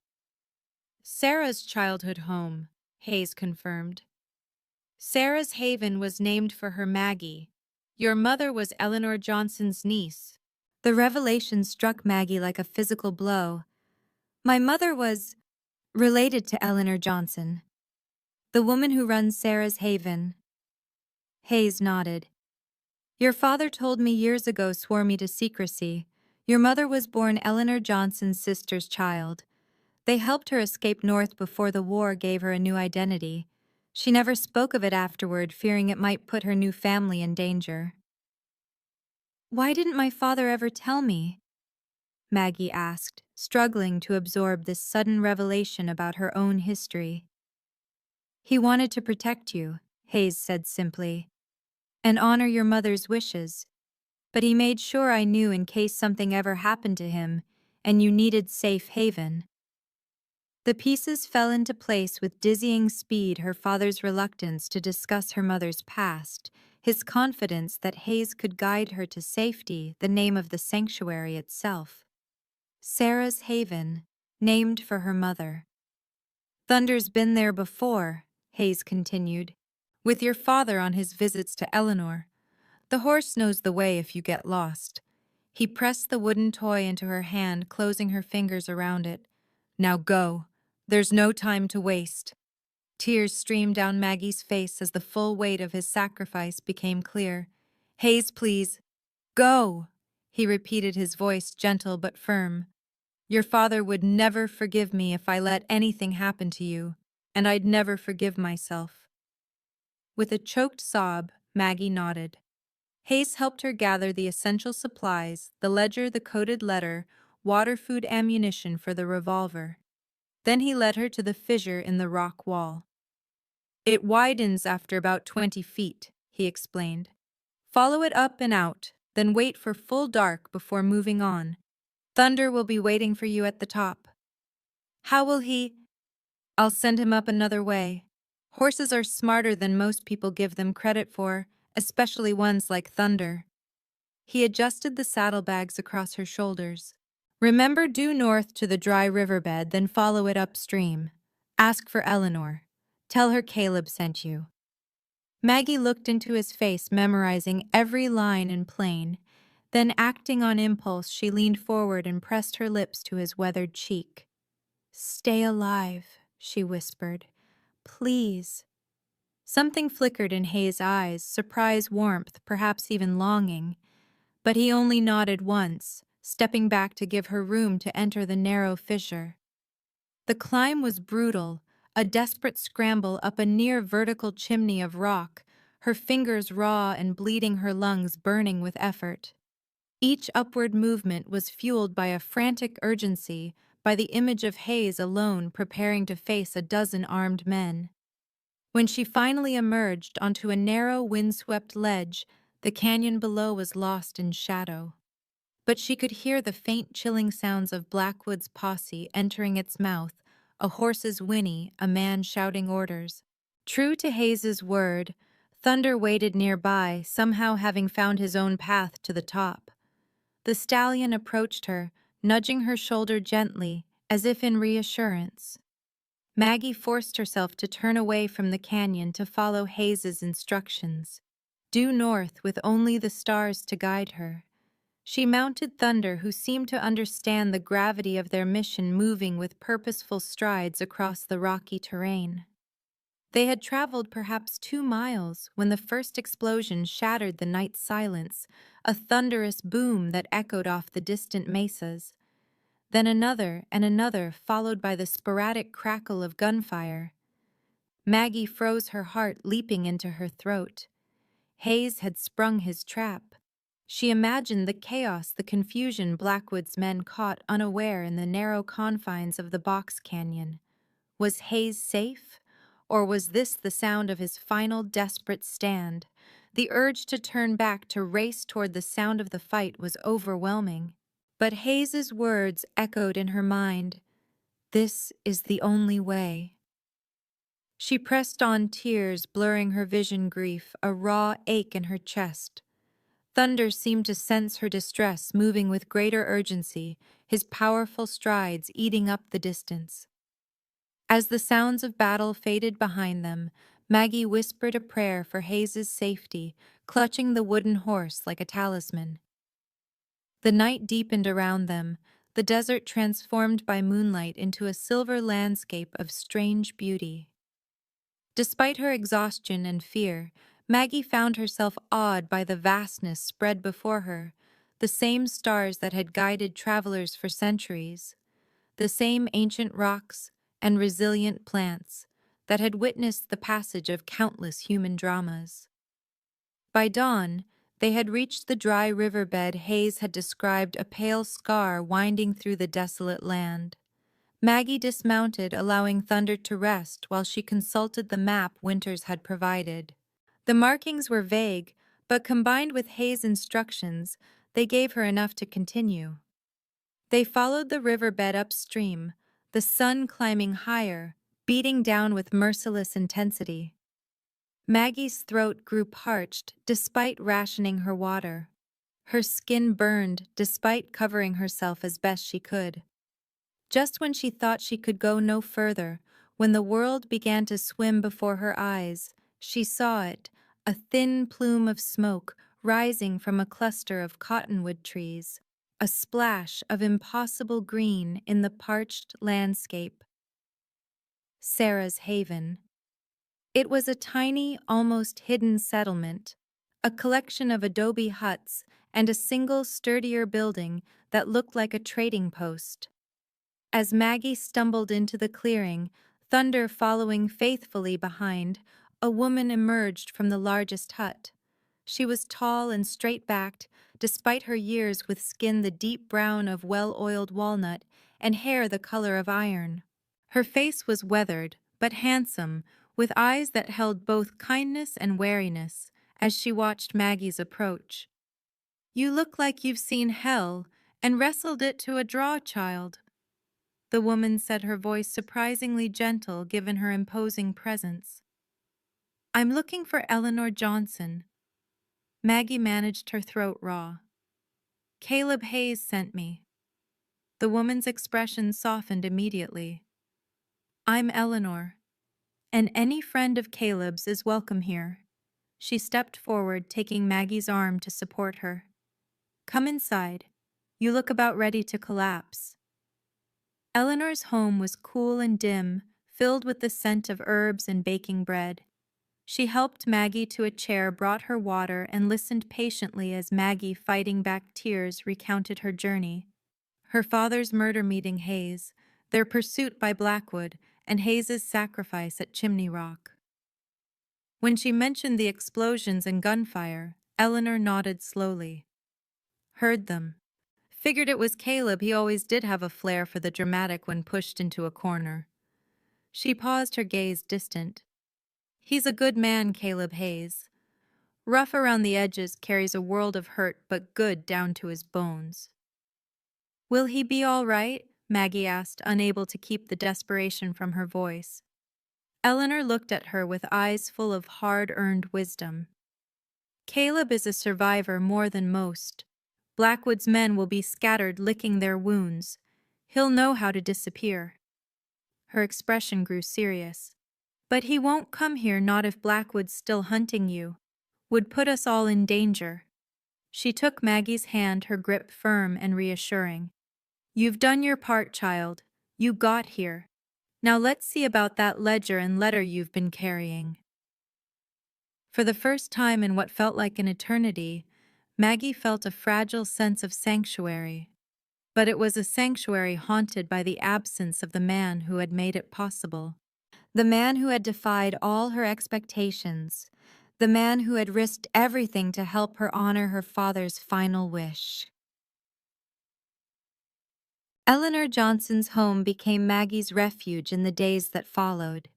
The small community of Sarah's Haven, a collection of former slaves, Mexican farmers, and a few white settlers who had run afoul of the association, treated her with cautious acceptance, their curiosity tempered by Eleanor's implicit protection. Eleanor herself proved to be a formidable woman with a sharp mind and an iron will. She had escaped slavery as a young woman, made her way west, and eventually established Sarah's Haven as a sanctuary for others in need. The connection to Maggie's mother was confirmed when Eleanor brought out a daguerreotype showing two young women, herself and a lighter-skinned woman with Maggie's eyes. Your mother was my sister's child, Eleanor explained. My sister died in childbirth. I helped Sarah escape north when she was just 16 before the war. Arranged for her to live with a Quaker family in Pennsylvania. Never expected her to end up back in these territories. How did she meet my father? Maggie asked, hungry for details of her mother's life that had been kept from her. Eleanor smiled, the expression softening her austere features. At a church social in Santa Fe, your father was a young ranger just starting out. Sarah was visiting with the family she worked for as a governess. Her eyes grew distant with memory. They were smitten with each other from the start. Married within 3 months. Did my father know about her past, about you? Not at first. Sarah was afraid of the prejudice, afraid of putting him in danger. But after you were born, she told him everything. Eleanor's gaze was direct. He loved her all the more for her courage, for everything she'd overcome. Maggie absorbed these revelations about her parents, about her own heritage. The knowledge filled gaps in her understanding that she hadn't even realized existed, reshaping her sense of herself and her place in the world. When Sarah died, Eleanor continued, your father brought you here once when you were about 9. You were sleeping in the wagon, never even knew you'd been here. He wanted me to know you existed, wanted to maintain the connection, but thought it safer for you not to know until you were older. And Hayes, how did he fit into all this? Caleb was with your father that day, his trusted partner, one of the few people Robert told about Sarah's history. Eleanor's expression grew thoughtful. Those two men were closer than brothers. When Blackwood betrayed Caleb, your father never believed the lies for a second, risked everything to save him. The more Maggie learned about her father's history with Hayes, the more she understood the depth of the bond between them and the magnitude of Hayes's promise to help bring Blackwood to justice. On the third day at Sarah's Haven, Eleanor gathered several trusted members of the community to examine the evidence Maggie had brought Sheriff Sullivan's ledger and coded letter. "This is dynamite, child," Eleanor said after a long silence, her eyes glinting. "More dangerous than anything Caleb set off in those canyons." She looked at Maggie intently. "Blackwood won't just be after you for this. He'll be after anyone who knows about it, anyone who might use it." "What should I do?" Maggie asked, the weight of responsibility pressing down on her. Eleanor exchanged glances with the others present, a former Union soldier named Marcus, a Mexican farmer called Domingo, and a quiet woman introduced only as Ruth, who had once been a schoolteacher in Prescott. "There's a circuit judge due in Fort Prescott next week," Eleanor said thoughtfully. "Judge William Freeman. They say he's a hard man, but fair answers to Washington, not the territorial authorities. If you can get this ledger to him and testify, Blackwood's reign might finally be over." Fort Prescott was still their best hope, then, despite the dangers. The thought of venturing out again without Hayes was terrifying. Yet the alternative, to let Hayes's sacrifice be in vain, to allow Blackwood and the association to continue their tyranny, was unthinkable.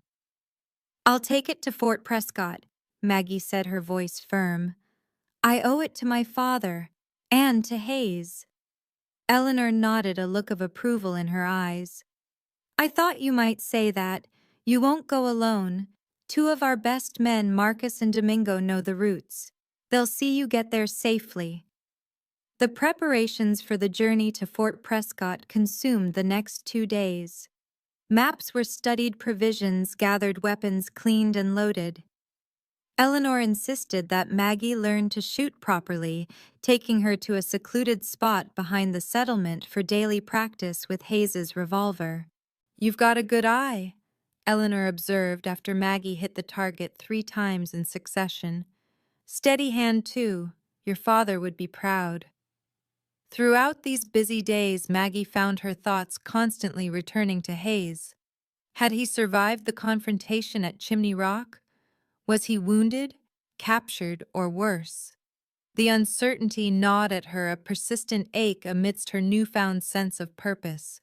Each morning and evening she found herself scanning the horizon, hoping against hope to see a lone rider emerging from the shimmering heat haze. But no rider appeared, and Eleanor counseled patience. "If Caleb's alive, and I believe he is, he'll contact us when it's safe," she said. "He knows the risks of coming here now." On the eve of their planned departure for Fort Prescott, as Maggie sat on the porch of Eleanor's home, watching the sunset paint the distant mountains in hues of rose and gold, a lone figure approached the settlement. Not a rider, but a man on foot leading a heavily laden mule. Eleanor joined Maggie on the porch, shading her eyes against the setting sun. "That's old Jim Weathers," she said. "Prospector, comes through every few months to trade for supplies." The old man made his way to the trading post first, where he conducted his business with unhurried deliberation. Only afterward did he amble toward Eleanor's house, touching the brim of his battered hat in greeting. "Evening, Ms. Eleanor," he said. "Fine day." "It is indeed, Jim. What brings you our way? Gold fever still got hold of you." The prospector chuckled, a sound like dry leaves rustling. "Always. But that ain't why I stopped by." He turned his weathered face toward Maggie. "You Vance Sullivan, I mean," surprised at being addressed. Maggie nodded.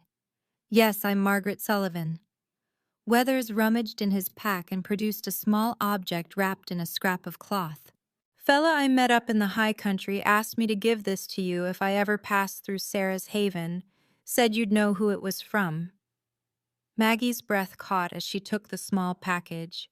Her fingers trembled as she unwrapped it, revealing a small, intricately carved wooden bird, a desert finch, its form captured with surprising delicacy. There was no note, no message beyond the bird itself, but it was enough. It was a sign. Hayes was alive. He remembered her. He had chosen not to return to her directly, perhaps knowing that his presence might endanger Sarah's haven, or perhaps trusting that she was now strong enough to complete their mission without him. Tears welled in Maggie's eyes, not of sadness, but of profound bittersweet gratitude. The man she had initially feared would be her executioner had instead become her protector, her guide, her friend. He had given her back her life, her freedom, and a strength she never knew she possessed. "When did you see him?" she asked Weathers, her voice unsteady. "Was he well?" The old prospector scratched his grizzled chin. "'Bout 3 days ago, up near Mesa Grande. Seemed fit enough, though, moving careful-like. Had a crease along his ribs where something, maybe a bullet, had grazed him." He squinted at the wooden bird. "Fine work, that. Man's got talent with a knife." After Weathers had moved on to make his camp for the night, Eleanor sat beside Maggie on the porch steps, both women contemplating the carved bird in the fading light. "He's telling you he's all right," Eleanor said softly, "and that he remembers." "Remembers what?" Maggie asked. "The birds. When Caleb first came to hide with us years ago, he was in a dark place, angry, bitter about what Blackwood had done to him. Your father suggested he find something to occupy his hands and mind. He started carving birds." She touched the finch gently. "Said they represented freedom, something he'd lost but hoped to find again someday." Maggie cradled the carving, seeing it now as more than just a message of survival. It was a symbol of hope, of resilience, the same qualities that had allowed Hayes to endure 15 years of exile without losing his essential humanity. "We leave for Fort Prescott at dawn," Eleanor reminded her. "You should rest." Maggie nodded, but remained on the porch long after Eleanor had gone inside, watching the stars emerge one by one in the darkening sky. The wooden finch rested in her palm, a tangible connection to the man who had risked everything to help her. "I'll finish what we started," she whispered to the night. "I promise." The desert wind whispered around her, carrying her words away into the vastness, a vow made not just to Hayes, but to her father, to her newfound family at Sarah's Haven, and to herself. The ledger would reach Judge Freeman. Justice would be served.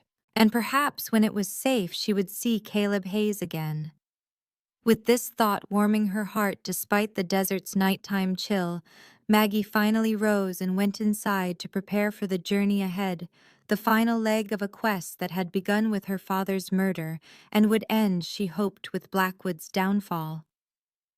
The wooden finch she tucked carefully into her pocket, where it would remain throughout the challenges to come, a talisman, a reminder of the unlikely guardian who had shown her the way through the wilderness, both literal and figurative, and taught her that even in the darkest times, hope could take wing and soar. The journey to Fort Prescott began in the hushed blue light before dawn. Maggie, dressed in practical clothing provided by Eleanor's sturdy pants, a loose shirt, and a wide-brimmed hat, secured the precious ledger and letter in a leather pouch that hung close to her body beneath her jacket. The wooden bird Hayes had sent rested in her pocket, a talisman against the dangers ahead.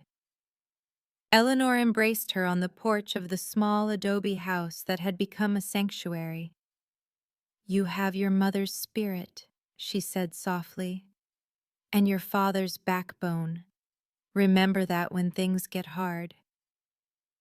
Marcus and Domingo waited with the horses' thunder for Maggie, and their own mounts sturdy animals well suited to the harsh terrain they would cross. Both men were veterans of previous journeys through association territory, guiding others to safety when Blackwood's reach threatened their lives or livelihoods. Marcus, a former Buffalo soldier with the 10th Cavalry, had the watchful eyes of a man who had seen combat and survived. Domingo, younger and leaner, had lost his small ranch to the association's machinations 2 years earlier. Both were skilled with weapons and, more importantly, knew the back trails and hidden paths that might allow them to reach Fort Prescott undetected. 2 days' ride if we push hard, Marcus explained as they mounted up. We'll avoid the main trails, stay away from settlements. Eleanor handed Maggie a small bundle wrapped in oilcloth. Medicines, she explained, just in case. And this, she passed up a folded paper. A letter for Judge Freeman. It explains who I am and vouches for your story. With final waves to the small community that had sheltered her, Maggie rode out with her companions, the rising sun at their backs, casting long shadows ahead.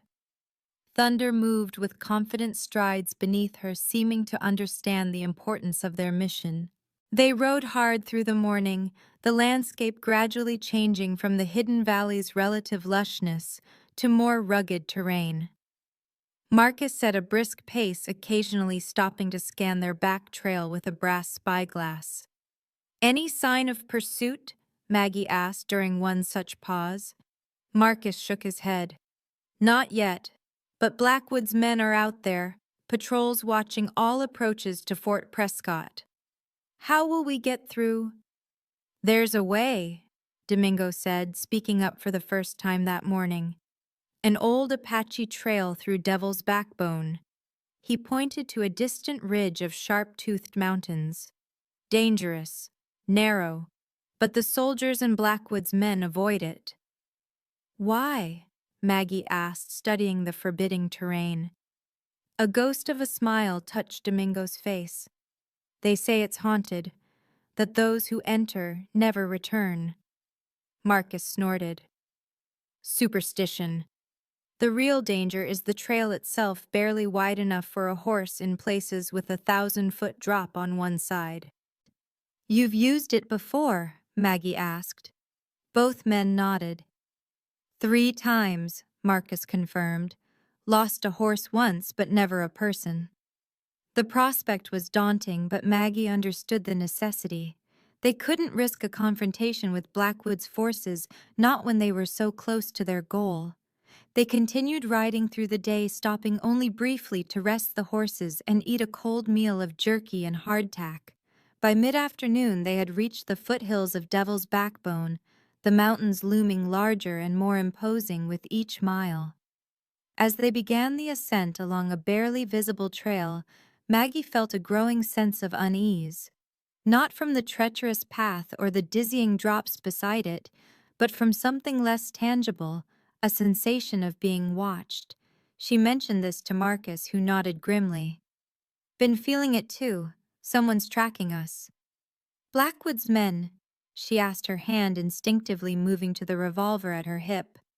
"Maybe, or Apache. These are still their ancestral lands, whatever the government says." They pushed on the trail, growing steeper and narrower. In places they had to dismount and lead the horses, the animals picking their way carefully over loose shale and around jutting boulders. The sun began its descent, shadows lengthening across the tortuous path. "We need to find a place to make camp soon," Marcus said, studying the darkening sky. "Can't risk this trail after nightfall." Domingo pointed ahead to where the path widened slightly before curving around a massive outcropping. "There's a small plateau just beyond that bend, protected on 3 sides with a spring." It seemed their best option. They rounded the bend single file, Domingo in the lead, then Maggie with Marcus bringing up the rear. The plateau opened before them, a relatively flat area, perhaps 50 feet across, bounded by sheer rock walls on 3 sides, with their trail providing the only access. Domingo had just stepped onto the plateau when a shot rang out, the bullet kicking up dust inches from his horse's hooves. The animal reared in panic, nearly sending its rider over the edge of the precipice. "Get down!" Marcus shouted, drawing his rifle in one fluid motion. Maggie scrambled for cover behind a large boulder, pulling thunder with her. More shots echoed among the rocks, 2, 3, 4 in rapid succession. Domingo managed to control his horse and join them behind the limited shelter, his expression grim. "Ambush," he said unnecessarily. "At least 3 shooters up on the ridgeline." Marcus nodded, peering cautiously around the boulder. "Blackwood's men. They must have guessed we'd use this trail. Or they were tipped off," Domingo suggested darkly. The implication hung in the air between them. Had someone at Sarah's Haven betrayed them? The old prospector, perhaps, who had delivered Hayes's wooden bird. Another volley of shots peppered their position, chips of stone flying dangerously close to their heads. "We're pinned down," Marcus muttered, "and darkness coming soon." The situation seemed desperate. Behind them lay miles of treacherous trail, impossible to navigate at speed or in darkness. Ahead, the plateau offered their only chance for shelter, but it was covered by enemy rifles. "We need a diversion," Domingo said, checking the ammunition in his revolver.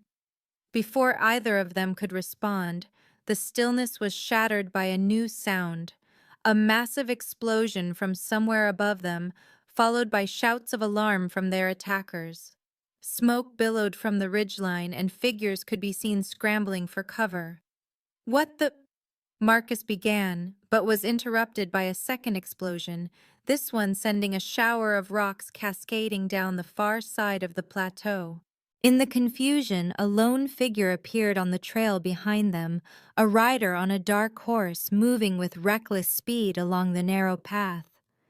Even at a distance, Maggie recognized the broad shoulders and purposeful bearing. "Hayes!" she cried, joy and disbelief mingling in her voice. He reached them in moments, dismounting in one fluid motion, rifle already in hand. His face was leaner than when she had last seen him, with a healing cut along one cheekbone, but his eyes were clear and determined. "Thought you might need some help," he said, his voice as rough as she remembered. "Tracked you from Sarah's Haven." "You've been following us?" Maggie asked, torn between relief at his presence and confusion at his sudden appearance. "At a distance. Didn't want to lead trouble to you if anyone was tracking me." He nodded toward the ridgeline where their attackers were regrouping. "Recognized Blackwood's tactics. He likes to set ambushes at choke points." Marcus extended his hand. "Marcus Johnson, this is Domingo Vasquez. Eleanor sent us to escort Miss Sullivan to Fort Prescott." Hayes clasped the offered hand briefly. "Caleb Hayes. Appreciate you looking after her, but we need to move. Those dynamite charges won't distract them for long." "The plateau's our only option for the night," Domingo pointed out, "and they have the high ground." Hayes studied the terrain with practiced eyes. "Not their only position. They'll have men moving to cut off our retreat too." He turned to Maggie. "Still have that revolver I gave you?" She nodded, drawing the weapon from its holster. "Good. You remember how to use it?" When she nodded again, he continued, "Then here's what we do. Marcus, Domingo, can you provide covering fire toward that ridgeline? Keep their heads down for a few minutes." The men exchanged glances, then nodded in unison. "We can do that," Marcus confirmed. "Maggie and I will work our way up that side ravine," Hayes said, pointing to a narrow fissure in the rock wall to their right. "There's a game trail that leads behind their position. We can flank them, maybe drive them off." It was a desperate plan, but no one offered a better alternative. As Marcus and Domingo prepared to lay down suppressing fire, Hayes turned to Maggie. Stay close. Watch where I step, follow exactly. One wrong move in that ravine could be fatal. The intensity in his eyes made her shiver, but she met his gaze steadily. I'm ready. At Hayes's signal, Marcus and Domingo opened fire on the ridgeline, forcing their attackers to seek cover. In that moment of confusion, Hayes and Maggie dashed from behind the boulder toward the ravine entrance, keeping low and moving fast. The ravine proved to be even narrower than it had appeared, a tight channel carved by centuries of rainfall, barely wide enough for them to move in single file. Hayes led the way, his movements sure despite the treacherous footing. Maggie followed close behind, her heart pounding with exertion and fear. They climbed steadily, the sounds of gunfire below growing more distant. The ravine twisted and turned occasionally, forcing them to squeeze through gaps so tight that Maggie feared they would become trapped. But Hayes never hesitated, navigating the labyrinthine passage as if he had traversed it many times before. Finally, they emerged onto a narrow ledge high above the plateau. From this vantage point, they could see their attackers, 5 men in total, positioned behind rocks along the ridgeline, still exchanging fire with Marcus and Domingo below. Hold here, Hayes whispered, easing his rifle into position. When I fire, they'll be caught between us. Aim for the rocks near them. We want to drive them off, not kill them if we can avoid it. Maggie positioned herself a few feet away, steadying her revolver on a rock outcropping. Hayes fired first, a clean shot that struck the stone inches from one attacker's head, showering him with fragments. The man jerked back in surprise, exposing himself momentarily. Hayes's second shot took him in the shoulder, spinning him around with a cry of pain. Taking her cue, Maggie fired at another position, her shot going wide, but still causing the man to duck. Their unexpected flanking maneuver created instant confusion among Blackwood's men, who had not anticipated an attack from above. Below, Marcus and Domingo intensified their fire, catching the ambushers in a deadly crossfire. One of Blackwood's men fell clutching his leg. Another threw down his weapon, hands raised in surrender. It's working, Maggie whispered, as the remaining attackers began a disorganized retreat, dragging their wounded companion with them. Hayes nodded, but his expression remained vigilant. For now, but they'll regroup, maybe bring reinforcements. We need to secure that plateau before dark. They worked their way back down the ravine, moving faster now that the immediate danger had passed. By the time they reached the plateau, Marcus and Domingo had already established a defensive position using the horses and available rocks for cover. They're pulling back, Marcus reported as Hayes and Maggie joined them. For now, at least. We captured one, Domingo added, gesturing to a man sitting with his back against a boulder, hands bound before him. The others left him behind. Hayes approached the prisoner, a young man barely out of his teens, his face pale with fear beneath a layer of trail dust. "Who sent you?" Hayes demanded, his voice cold. The young man swallowed hard. "Judge Blackwood. Said to watch this trail, stop anyone trying to reach Fort Prescott." His eyes darted to Maggie. "Said especially to watch for a woman matching her description." "How many men does Blackwood have patrolling the approaches to Fort Prescott?" "Dozens. All the main trails, the river crossing, even the old military road." The prisoner licked dry lips. "Judge has the whole territory locked down tight. Says he's looking for dangerous fugitives." Hayes exchanged a glance with Maggie, the implications clear. Blackwood was throwing everything he had into preventing them from reaching Judge Freeman. "What about the judge?" Hayes pressed. "Freeman, is he still in Fort Prescott?" The prisoner nodded. "Returned yesterday. Blackwood's furious about it, wanted him to stay away longer." This news brought a flicker of hope. If Judge Freeman had returned despite Blackwood's attempts to keep him away, Perhaps he wasn't part of the association after all. As night fell, they established a camp on the plateau, keeping the prisoner under guard. Hayes took Maggie aside, his voice low to avoid being overheard. "We need to talk," he said simply, leading her to the edge of the plateau where a gnarled juniper provided some privacy. In the fading light, Maggie studied him properly for the first time since his dramatic return. He looked thinner, more weathered, with new lines around his eyes that spoke of sleepless nights and constant vigilance. Yet there was something different about him, too. A clarity of purpose, a certainty that hadn't been there before. "I thought you might be dead," she said softly. "After Chimney Rock." Hayes touched the healing cut on his cheekbone. "Nearly was. Blackwood's men had me cornered after you escaped. Had to blow a hole in the canyon wall to get out." A ghost of a smile touched his lips. "Used a little more dynamite than I intended." The wooden bird the prospector delivered it. "Weathers. Good man. Doesn't ask questions." Hayes's expression grew serious. "I couldn't come directly to Sarah's Haven. Thought Blackwood might have men watching me, hoping I'd lead them to you." "But you followed us anyway." "At a distance, keeping watch." He glanced toward their companions. "Eleanor chose good men. They've kept you safe." "Until today," Maggie pointed out. Hayes nodded grimly. "Blackwood's desperate. The longer you remain free with that ledger, the greater the threat to him and the association." "We're still a day's ride from Fort Prescott," Maggie said. "If Blackwood has men watching all approaches, we'll find a way through." Hayes's certainty was oddly comforting. "But there's something else you need to know." He hesitated, choosing his words carefully.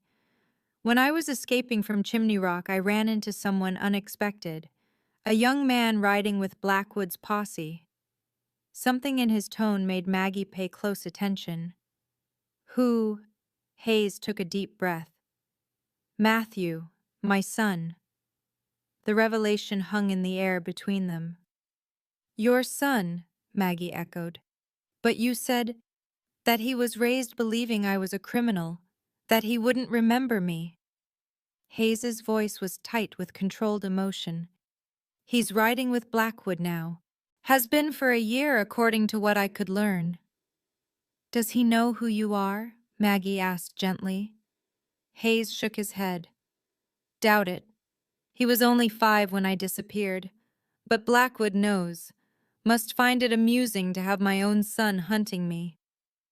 The cruelty of this circumstance struck Maggie deeply. Hayes had lost everything 15 years ago: his reputation, his freedom, his family. And now, by some twisted fate, his own son had become a weapon used against him. "What will you do if we encounter him?" she asked.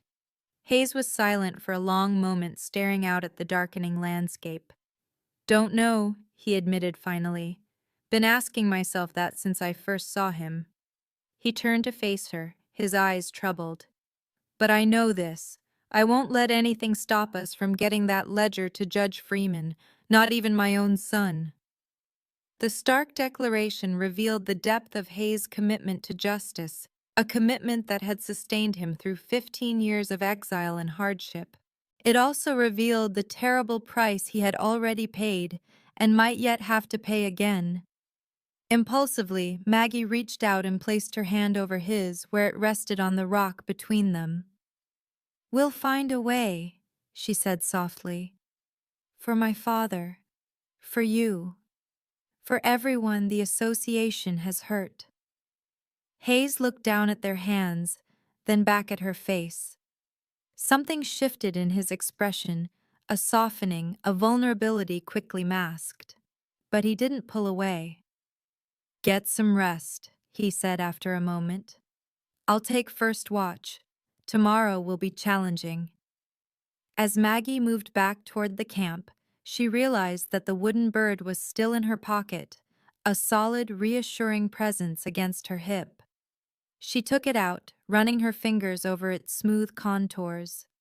a symbol of hope of freedom and of the man who had carved it, who continued to risk everything to help her complete her mission. Dawn broke clear and cold over Devil's Backbone, painting the jagged peaks in shades of rose and gold. They broke camp early after a tense discussion about what to do with their prisoner. "Can't take him with us," Marcus argued. "He'll slow us down, maybe cause trouble." "Can't leave him here either," Domingo countered. "He'll die without water or a horse." Hayes settled the matter with characteristic pragmatism. "We'll leave him with water and one day's food. Bind his hands, not his feet. By the time he works himself free and makes it back to Blackwood's men, we'll be well on our way to Fort Prescott." No one offered a better solution. They secured the young man to a boulder, placed water and food within reach, and prepared to depart. "You're making a mistake," the prisoner called as they mounted their horses. "Blackwood controls everything. You'll never make it to the judge alive." Hayes regarded him impassively. "Tell Blackwood that Caleb Hayes sends his regards, and that justice is coming for him one way or another." They rode out as the sun cleared the eastern ridges, following a game trail that wound along the spine of Devil's Backbone. The path was treacherous, narrow ledges, steep drop-offs, loose rocks that could send a horse tumbling to its death with one misstep. But the very danger of the route offered some protection. As their prisoner had confirmed, Blackwood's men avoided these trails. Hayes rode point with Maggie behind him, then Domingo with Marcus bringing up the rear. They maintained a steady pace, pushing the horses as much as they dared on the difficult terrain. According to Hayes's estimate, they should reach more level ground by midday, then make the final approach to Fort Prescott by evening. The morning passed in tense silence, each rider focused on the path ahead and the dangers it presented. Occasionally, Hayes would raise a hand, signaling a halt while he scouted ahead or listened for sounds of pursuit. But they encountered no one on the high, windswept ridges of Devil's Backbone. As predicted, the trail began to descend around midday, gradually widening as it left the most treacherous terrain behind. They stopped briefly to rest the horses at a small seep where water trickled from the rocks, forming a shallow pool. "So far, so good," Marcus commented, scanning the back trail with his spyglass. "No sign of pursuit." "Doesn't mean they're not out there," Hayes cautioned. "Blackwood knows where we're headed. He'll have men watching all approaches to Fort Prescott." "What's our plan when we reach the valley?" Maggie asked. Hayes unfolded Winter's map, now worn and creased from frequent consultation. "We'll avoid the main road. Come in from the north through Cottonwood Creek. It's marshy ground, hard riding, but it'll mask our tracks." "And once we reach Fort Prescott," Domingo asked, "Blackwood will have men watching the courthouse." "We don't go to the courthouse," Hayes said. "According to your prisoner, Judge Freeman stays at the Prescott Hotel when court is in session. We go there directly, get the ledger and letter into his hands before Blackwood knows we've arrived." It was a sound strategy, assuming they could reach the town undetected. They remounted and continued their descent, the landscape gradually changing from the stark rocky terrain of Devil's Backbone to gentler slopes covered with juniper and piñon pine. By mid-afternoon, they had reached the valley floor, a broad expanse of grassland interspersed with patches of marshland and copses of cottonwood trees. Hayes led them along the edge of the marsh, where the soft ground would minimize tracks and the tall reeds provided some cover. They had traveled perhaps 2 miles across the valley when Hayes suddenly raised his hand, signaling a halt. He pointed silently toward a distant line of trees, where movement could be seen, riders, at least 6 of them, moving parallel to their own course. "Blackwood's men," Maggie whispered, moving Thunder alongside Hayes. He nodded grimly. "Patrol. They haven't spotted us yet, but they will if we keep this course." "Options." Marcus asked, his hand moving to his rifle. Hayes studied the terrain ahead. We split up. Creates confusion, divides their forces if they spot us. He turned to Maggie. You and I will head straight for Fort Prescott. Marcus, Domingo, you circle around to the east, create a diversion if needed. Meet us at the Prescott Hotel after dark. The plan made strategic sense, but Maggie could see the concern in Marcus and Domingo's faces. They had promised Eleanor to deliver her safely to Judge Freeman. Eleanor would understand, she assured them. Hayes and I will be fine. After a moment's hesitation, both men nodded their agreement. With brief handshakes and wishes for good luck, they parted ways, Marcus and Domingo angling eastward toward a line of hills, while Hayes and Maggie continued north through the marsh. They rode in silence for a time, keeping to the densest cover available, occasionally stopping to ensure they weren't being followed. The distant patrol had vanished from sight, but the feeling of exposure, of vulnerability remained. We should reach Fort Prescott by nightfall, Hayes said as they paused to water the horses at a small stream. Judge Freeman is usually in his rooms by 8 o'clock according to your father's notes. We'll go directly to him. Maggie nodded her hand unconsciously, moving to the pouch containing the ledger and letter. Do you think he'll help us? After everything we've learned about the association's reach. Freeman's reputation is solid. Your father trusted him. Hayes's expression was resolute. And we're out of options. That ledger needs to reach federal authorities, people beyond Blackwood's influence. As they prepared to move on, Maggie found herself studying Hayes's profile, the strong line of his jaw, the deep-set eyes that had seen too much hardship, the silver threading through his dark hair.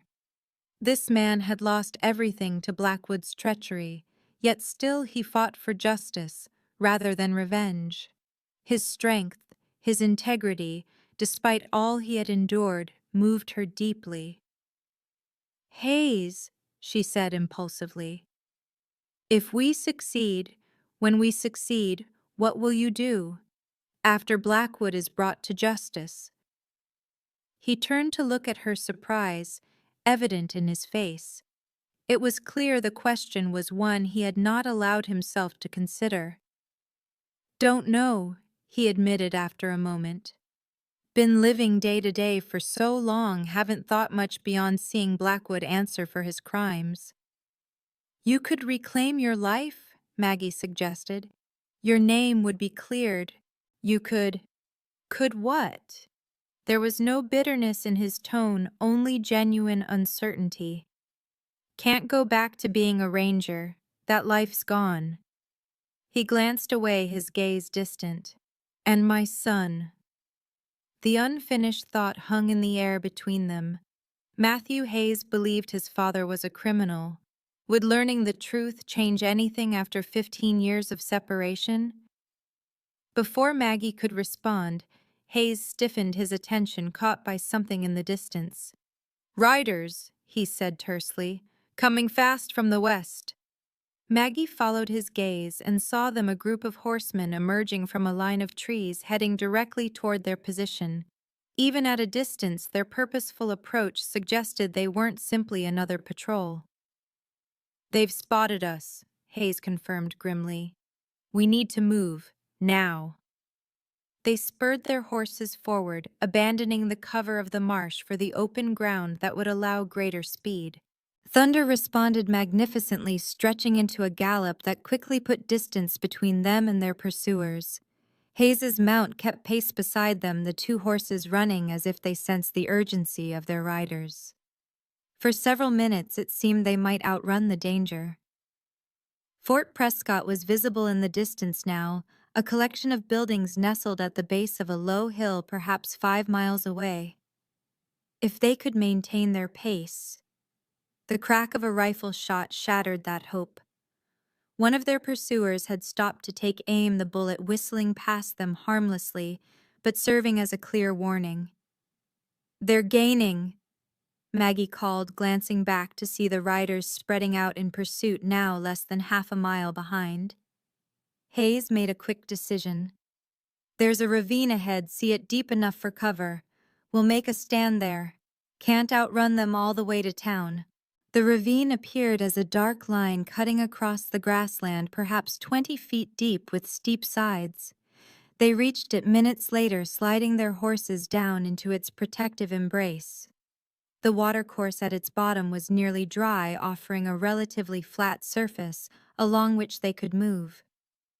This way, Hayes directed, leading them along the ravine toward a bend where the walls grew higher.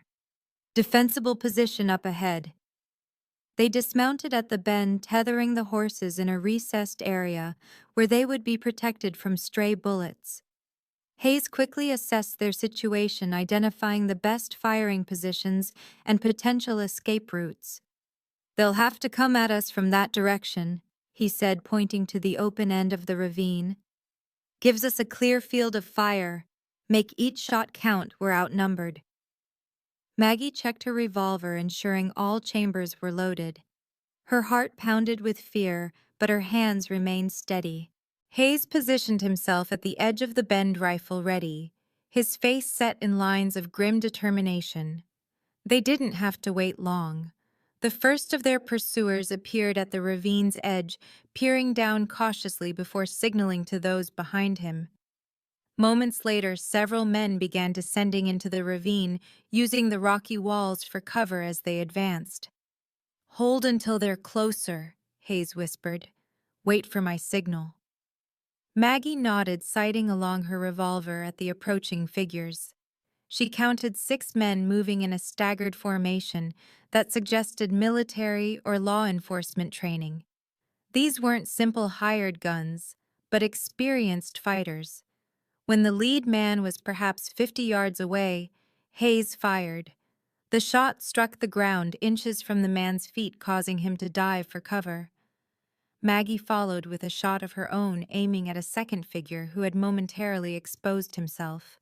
Their attackers responded with a volley of return fire bullets, striking the rocks around them in a deadly hail.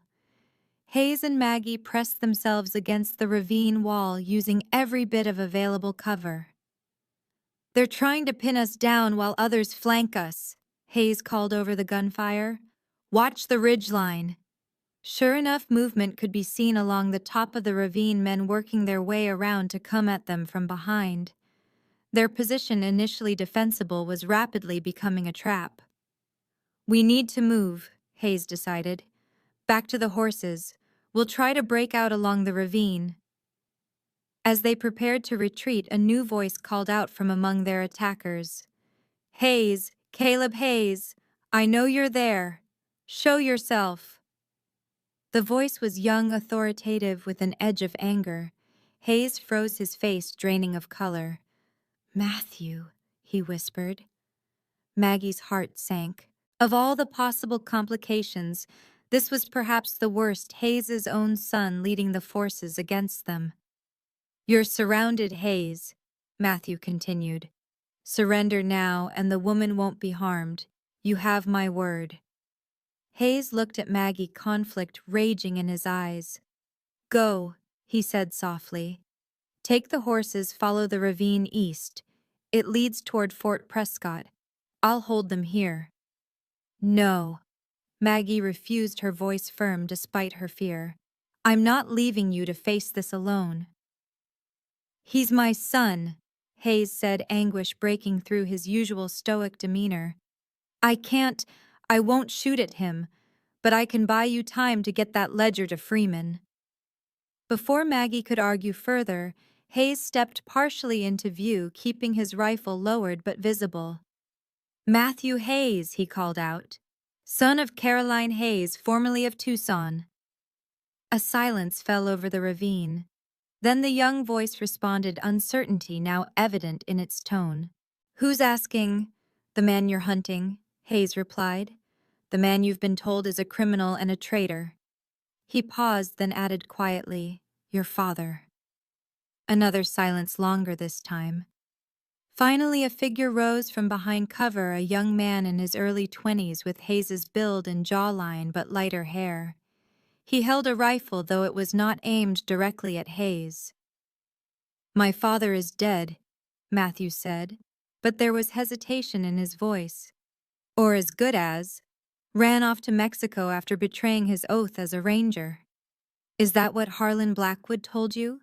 Hayes asked, still keeping his position partially sheltered. The same Blackwood who took you under his wing, gave you a job, told you stories about the outlaw, Caleb Hayes. Matthew's expression flickered with confusion. Judge Blackwood has been like a father to me, more than you ever were. I'm sure he has, Hayes acknowledged. He's good at playing roles. 15 years ago, he played the role of my friend too, right up until he shot me and framed me for crimes he committed. Lies, Matthew retorted, but with less conviction. You're just trying to save yourself. Then why haven't I shot you? Hayes asked simply. I had a clear shot when you showed yourself. Still do. To emphasize his point, he deliberately lowered his rifle further. I've never killed a man, except in self-defense or war. Another thing Blackwood probably didn't tell you. The young man's uncertainty was visible now, his rifle wavering slightly. The other men remained in position, watching the exchange with tense alertness. If what you're saying is true, Matthew said slowly, where's your proof? In a ledger that Blackwood has been trying to destroy for weeks, Hayes replied. A ledger compiled by Sheriff Robert Sullivan of Silver Creek, a good man who was murdered for discovering Blackwood's crimes. He gestured toward Maggie without looking away from his son. His daughter carries that evidence now. We're taking it to Judge Freeman in Fort Prescott. Matthew's gaze shifted to Maggie, then back to Hayes. Conflict played across his features, doubt warring with years of conditioning. Judge Blackwood says Freeman is corrupt, he said, that he's in league with Western cattle interests trying to control the territory. And you believed him? Hayes said, not a question but a statement. Just as Caroline believed him when he told her I was guilty. Blackwood is very persuasive. He's built his entire empire on lies. A tense silence fell over the ravine. The other men looked to Matthew for direction, clearly uncertain how to proceed in this unexpected situation. Finally, Matthew spoke again, his voice quieter, but carrying clearly in the still air. If, and I'm not saying I believe you, but if what you're claiming is true, Sheriff Sullivan's ledger would prove it. That and more, Hayes confirmed. It documents 15 years of corruption, extortion, and murder. Names, dates, amounts, everything. Enough to send Blackwood and his associates to prison for life. Matthew lowered his rifle completely, his expression troubled. How do I know you're really my father? I was just a child when I disappeared, Hayes finished for him. You were 5 years old. Your favorite toy was a wooden train I carved for your birthday. You had a birthmark shaped like a crescent moon on your left shoulder. And you were terrified of thunderstorms, used to climb into bed with your mother and me during the worst of them. These intimate details, these fragments of a shared past, seemed to reach Matthew in a way arguments could not. His composure cracked, visibly uncertainty, giving way to a more complex emotion. Stand down, he ordered the men with him, his voice unsteady. Lower your weapons. But sir, one of the men protested. Judge Blackwood's orders. I said stand down, Matthew repeated more forcefully this time. I need to hear what they have to say.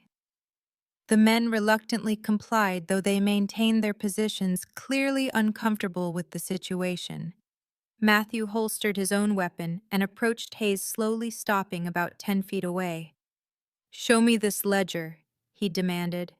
If what you're saying is true, I need to see proof. Hayes glanced at Maggie, who hesitated only briefly before retrieving the ledger from its pouch. She approached cautiously, extending the book toward Matthew. Your father is telling the truth, she said as he took it. Mine died trying to expose Blackwood's crimes. Everything is documented here. Matthew opened the ledger, his eyes widening as he scanned the meticulous entries. Hayes watched his son's face, hope and fear mingling in his expression. "These properties," Matthew said slowly, pointing to a list. "Blackwood ordered me to deliver eviction notices to half these families. Said they were squatting on railroad land." He turned a page. "And these men, Jimenez, Hollister, Parker, they're all members of what Blackwood calls the Territorial Improvement Committee." "The association," Hayes confirmed. "A network of corrupt officials and businessmen who've been controlling the territory from the shadows for years." Matthew continued reading, his expression growing increasingly troubled. Finally, he closed the ledger, his decision evident in his face. "What do you need me to do?" he asked simply. Relief flooded Hayes's features. "Help us get to Judge Freeman, tonight if possible, before Blackwood realizes you've switched sides." Matthew nodded, then turned to his men. "New orders. We're escorting these people to Fort Prescott, to Judge Freeman." The men exchanged uneasy glances. "Sir," one ventured, "Judge Blackwood was very clear." "I'm aware of the judge's orders," Matthew cut him off, "but I've seen evidence that changes everything. You have a choice to make: follow me or return to Blackwood. I won't hold it against any man who chooses the latter." After a tense moment, 3 of the men mounted their horses and rode off without a word. The remaining 2 stepped forward. "We're with you, Lieutenant," one said. "Always thought something wasn't right about this hunt." Matthew turned back to Hayes and Maggie. "We should move quickly. Once those men report back to Blackwood, he'll send everything he has after us." They retrieved their horses and climbed out of the ravine, now a group of 5 riding hard for Fort Prescott. The town grew larger as they approached, its buildings distinct now: the courthouse with its modest dome, the 2-story Prescott Hotel, the church spire rising above the surrounding structures. Dusk was falling as they reached the outskirts, the streets still active with the day's final business. Matthew led them on a circuitous route, avoiding the main thoroughfares where Blackwood might have men watching. "The hotel is there," he said, pointing to a well-maintained building on a corner lot. "Judge Freeman takes the same suite whenever he's in town, 2nd floor, corner rooms." They left their horses at a small livery stable, paying extra for the owner's discretion, then made their way to the hotel on foot. The lobby was relatively quiet, with only a clerk at the front desk and a few guests relaxing in armchairs. "Wait here," Matthew instructed, approaching the desk alone.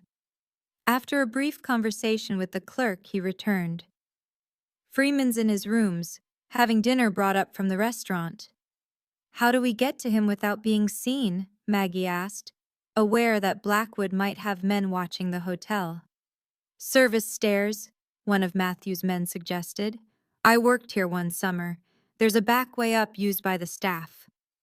With the man leading the way, they slipped through a side door and up a narrow staircase that indeed seemed designed for servants carrying trays and linens. The 2nd-floor corridor was empty when they emerged, the thick carpet muffling their footsteps as they approached the corner suite. Hayes stepped forward to knock, but Matthew put a hand on his arm. "Let me," he said quietly. "A federal judge won't open his door to a wanted man." Hayes nodded, stepping back. Matthew knocked firmly, his posture straightening into the bearing of a lawman. "Judge Freeman, Lieutenant Matthew Hayes, Territorial Police. I need to speak with you on an urgent matter." There was a pause, then the sound of footsteps approaching the door. It opened partially, revealing a tall, elderly man with white hair and a neatly trimmed beard. He regarded Matthew with shrewd eyes. "Lieutenant Hayes, Blackwood's man, aren't you?" His gaze shifted to the others in the hallway, narrowing when it reached Hayes. "And unless I'm much mistaken, that's Caleb Hayes, a wanted fugitive." "Yes, sir, it is," Matthew confirmed. "And we have evidence you need to see immediately. Evidence of corruption that goes to the highest levels of the territorial government." Freeman studied them for a long moment, his expression unreadable. Then he opened the door wider. "You'd better come in, all of you."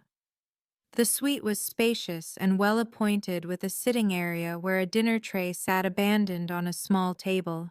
Freeman closed the door behind them, then turned to face the unusual group that had invaded his private quarters. "Now," he said, his voice carrying the authority of decades on the bench, "I suggest you explain yourselves quickly and thoroughly, beginning with why I shouldn't call for the marshal to arrest Mr. Hayes." Maggie stepped forward, the ledger clutched in her hands. "My name is Margaret Sullivan, daughter of Sheriff Robert Sullivan of Silver Creek. My father was murdered 3 weeks ago by Judge Harlan Blackwood after discovering evidence of widespread corruption." She held out the ledger. "This contains proof of Blackwood's crimes and those of his associates in what they call the Association." Freeman took the ledger with evident skepticism, but his expression changed as he began to examine its contents.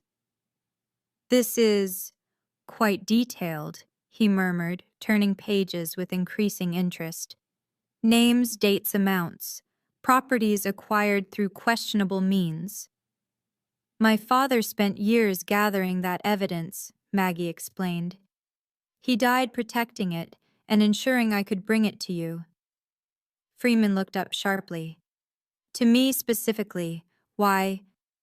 "Because my father believed you were one of the few honest judges left in the territory," Hayes said, speaking for the first time. "Someone beyond Blackwood's influence or corruption." The judge studied Hayes thoughtfully. "Caleb Hayes, the ranger who supposedly betrayed his oath and fled to Mexico 15 years ago." His gaze shifted to Matthew, then back to Hayes. "With a remarkable family resemblance to the lieutenant here."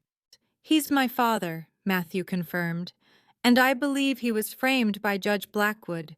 The evidence is all there in the ledger." Freeman returned his attention to the book, reading more carefully now. "This is deeply troubling," he said finally. "If authenticated, these records suggest corruption on a scale I've rarely encountered." He closed the ledger and fixed Maggie with a penetrating gaze. "You understand the seriousness of these accusations. Blackwood is one of the most powerful men in the territory." "I understand," Maggie said firmly. "My father gave his life to expose these crimes. I'm prepared to testify to everything I know." Freeman nodded slowly, then moved to a writing desk in the corner of the room. "I'll need to send telegrams immediately to the territorial governor and to the Justice Department in Washington." He began writing rapidly. "In the meantime, you'll all need protection. Blackwood won't take this challenge lightly." "He already has men searching for us throughout the territory," Hayes pointed out. "And once those who rode with Matthew report back to him, he'll know we've reached Fort Prescott." "Then we must move quickly," Freeman decided. "Lieutenant Hayes, take one of your men and deliver these telegrams. Use my name, it should ensure immediate transmission." He handed the completed messages to Matthew. "The rest of you will remain here. My rooms are the safest place for now." Matthew accepted the telegrams with a nod. "What about Blackwood? He'll be suspicious when I don't report back." "Let him wonder," Freeman said grimly. "By morning, federal marshals will be on their way from Tucson with warrants for his arrest and those of his associates named in this ledger." As Matthew and one of his men departed, Freeman turned back to Hayes and Maggie. "I suggest you both get some rest. Tomorrow will be challenging." He gestured to connecting doors. "There's a bedroom through there, Miss Sullivan. Mr. Hayes can use the servants' quarters adjacent to this suite." Left alone in the bedroom, Maggie sat on the edge of the bed, emotion finally overwhelming her. They had done it. Reached Judge Freeman, delivered the ledger set in motion, the justice her father had died seeking.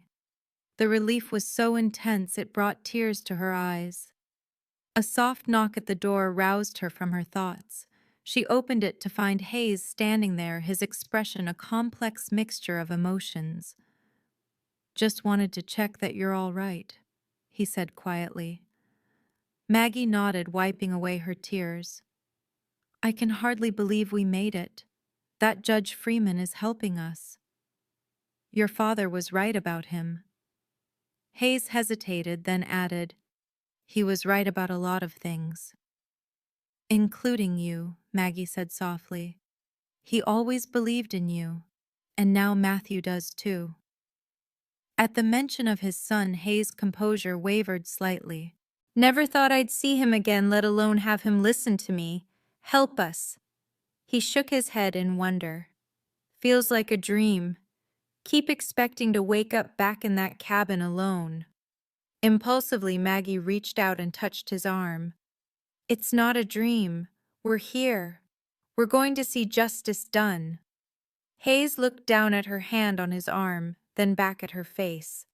Something unspoken passed between them, an acknowledgement of all they had been through together, all they had risked, all they had come to mean to each other. What happens after? Maggie asked, echoing her question from earlier. When this is over. Hayes was silent for a long moment, his eyes never leaving hers. Don't know exactly, he admitted finally. But for the first time in 15 years, I'm allowing myself to think there might be an after. His voice grew softer. And I find myself hoping you might be part of it. The simple declaration, so understated, yet so profound, coming from this reserved man, touched Maggie deeply. She stepped closer, her hand moving from his arm to rest against his cheek. I'd like that, she whispered. Hayes covered her hand with his own, his weathered palm warm against her skin. For a breath, a heartbeat, they stood suspended in that moment of connection, of possibility. Then from the street below came the sound of shouting, followed by the unmistakable crack of gunfire. Reality intruded with brutal swiftness. Hayes moved to the window, carefully peering out from behind the curtain. Blackwood's men, he reported grimly, at least a dozen surrounding the hotel, and... He stopped abruptly, his body tensing. What is it? Maggie asked, alarmed by his reaction. Blackwood himself. He's with them. Hayes turned back to her, his expression hardening into resolve. Stay here. Lock the door. I need to warn Freeman. Before she could protest, he was gone, moving with the silent efficiency that had kept him alive for 15 years as a hunted man. Maggie closed and locked the door as instructed, then moved to the window herself, keeping to the side to avoid being seen. The scene below was chaotic, men with guns spreading out around the hotel, townspeople scattering in alarm, a few brave souls standing their ground or rushing to alert the local law. And there, in the center of it all, was Judge Harlan Blackwood himself, tall, imposing, silver-haired, directing his men with the confidence of someone accustomed to absolute authority. More shouting erupted from the direction of the hotel entrance, Blackwood's men attempting to force their way in, being resisted by the hotel staff. It was only a matter of time before they broke through. A knock at the door made Maggie jump. Miss Sullivan, it's Judge Freeman. Open up quickly. She unlocked the door to find Freeman and Hayes in the sitting room, both armed and looking grim. Blackwood's men are storming the hotel, Freeman informed her. We need to move to a more defensible position until help arrives. The telegrams, Maggie asked, grabbing her few possessions. Matthew got through, Hayes confirmed. But it'll be morning at the earliest before marshals can arrive from Tucson. Freeman led them to the service stairs they had used earlier. The hotel owner is a friend. He's preparing a secure room in the cellar, used to be a strong room when this building was a bank. They descended quickly, Freeman leading the way with surprising agility for his age. The narrow staircase took them past the ground floor, where sounds of conflict could be heard, shouts breaking glass, the thud of furniture being overturned. The cellar was cool and dimly lit with stone walls, and a low ceiling crossed by heavy wooden beams. At the far end, a stout iron door stood open, revealing a small room with no windows and only the one entrance. "In here," Freeman directed, ushering them inside. "Once that door is closed, it would take dynamite to breach it." They had barely entered when footsteps sounded on the cellar stairs, hurried multiple sets. Hayes raised his rifle, positioning himself to cover the doorway. "Judge Freeman," called a familiar voice. "It's Matthew Hayes." Relief flooded through Maggie as Matthew appeared supporting his wounded companion. Both men looked disheveled, with Matthew sporting a cut above his eye that bled freely. "Blackwood's men caught us returning from the telegraph office," he reported as they joined the others in the strong room. "Tom took a bullet in the arm. We barely made it back." Freeman examined the wounded man's arm. "Clean through, painful but not life-threatening." He tore strips from his own shirt to create a makeshift bandage. "Did you get the telegram sent?" Hayes asked his son. Matthew nodded, wincing as Freeman tended to his companion. "Both of them." The operator confirmed receipt at both ends. "Then help is coming," Freeman said, finishing the bandaging. "We just need to hold out until it arrives." Hayes was about to respond when a new voice echoed through the cellar, smooth, cultured, with an underlying hardness that sent a chill down Maggie's spine. "Judge Freeman, I know you're down here. You and your guests." Blackwood. He had found them. Hayes moved to the doorway, peering cautiously around the frame. Maggie joined him, needing to see the man who had caused so much suffering, who had murdered her father, who had destroyed Hayes' life 15 years ago.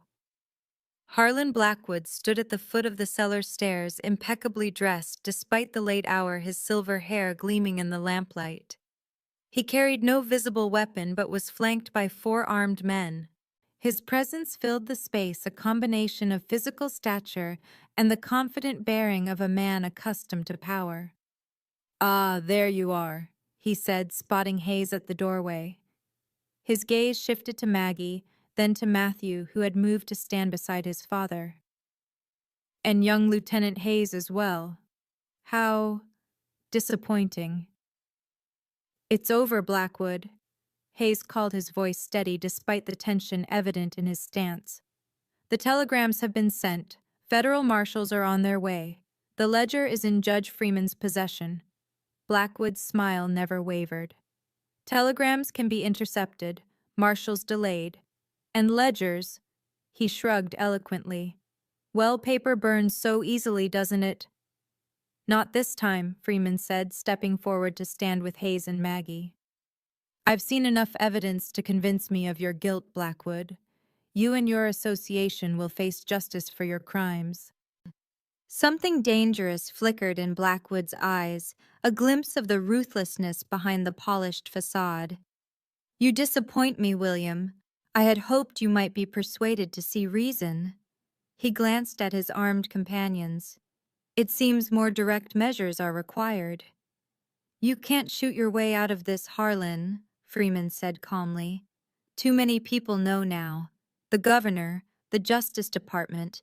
Kill us, and you only confirm your guilt." Blackwood's smile thinned. "Perhaps, but I've found that dead witnesses make poor testimony." He gestured to his men. "Bring them out, all of them." The armed men started forward, but Hayes and Matthew stood firm in the doorway, weapons raised. "You'll have to kill us first," Hayes said quietly. "And we won't go down easy." Blackwood studied him thoughtfully. "Still the righteous ranger, aren't you, Caleb? Even after 15 years in the wilderness." His gaze shifted to Matthew. "And now you've poisoned my protege against me, turned son against father." "You were never my father," Matthew said, his voice tight with anger. "You used me, made me hunt my own father without even telling me who he was." "I gave you opportunities, position, respect," Blackwood countered. More than this, outlaw ever could. You gave me lies, Matthew retorted. The ledger shows the truth, all of it. Blackwood's composure finally cracked, anger flashing across his features. Enough of this farce. Take them, he ordered his men. What happened next unfolded with dizzying speed. Blackwood's men rushed forward as Hayes and Matthew braced to meet them. Shots were fired, the sound deafening in the confined space. Maggie found herself pulled back into the strong room by Judge Freeman, who slammed the iron door shut just as bullets struck it with metallic pings. Through the small observation grill in the door, she could see Hayes and Matthew retreating toward them, firing as they came. One of Blackwood's men fell, then another. But Matthew staggered suddenly, a red stain blossoming on his shirt. "Matthew!" Hayes cried, catching his son as he stumbled. With a supreme effort, they reached the strong room. Freeman pulled the door open just enough to admit them, then slammed it shut again, throwing the heavy bolts into place. Outside, Blackwood's remaining men pounded futilely on the iron barrier. Hayes lowered Matthew gently to the floor, his face ashen. "How bad?" he asked, his voice barely steady. Matthew grimaced, pressing a hand to his side where blood seeped between his fingers. "Been better," he managed. "But I'll live." Freeman knelt beside them, examining the wound with experienced hands. "The bullet's still in there. He needs a doctor." "Not much chance of that at the moment," Hayes said grimly, glancing toward the door where the pounding had been replaced by muffled conversation. "They're planning something," Maggie observed. "Probably looking for another way in." "There is no other way," Freeman assured them. "This room was designed to be impregnable." "No room is impregnable given enough time and resources," Hayes countered. "And Blackwood has both." They settled in to wait, tending to Matthew as best they could. The wounded man from earlier helped Freeman create a more substantial bandage for Matthew's injury, using supplies from a small cabinet in the corner of the strong room. Hours passed. Occasionally, sounds could be heard from beyond the iron door, voices, footsteps, once the scrape of something heavy being moved. But no further attempts were made to breach their sanctuary. "Dawn soon," Freeman observed, checking his pocket watch. "The marshals should be on their way from Tucson by now."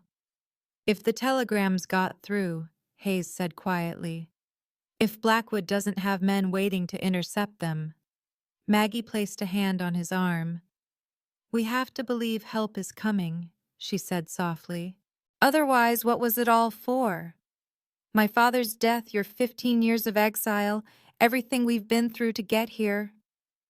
Hayes covered her hand with his own, his touch conveying what words could not: gratitude for her faith, for her strength throughout their ordeal. A new sound interrupted the moment, a faint hissing coming from near the ceiling.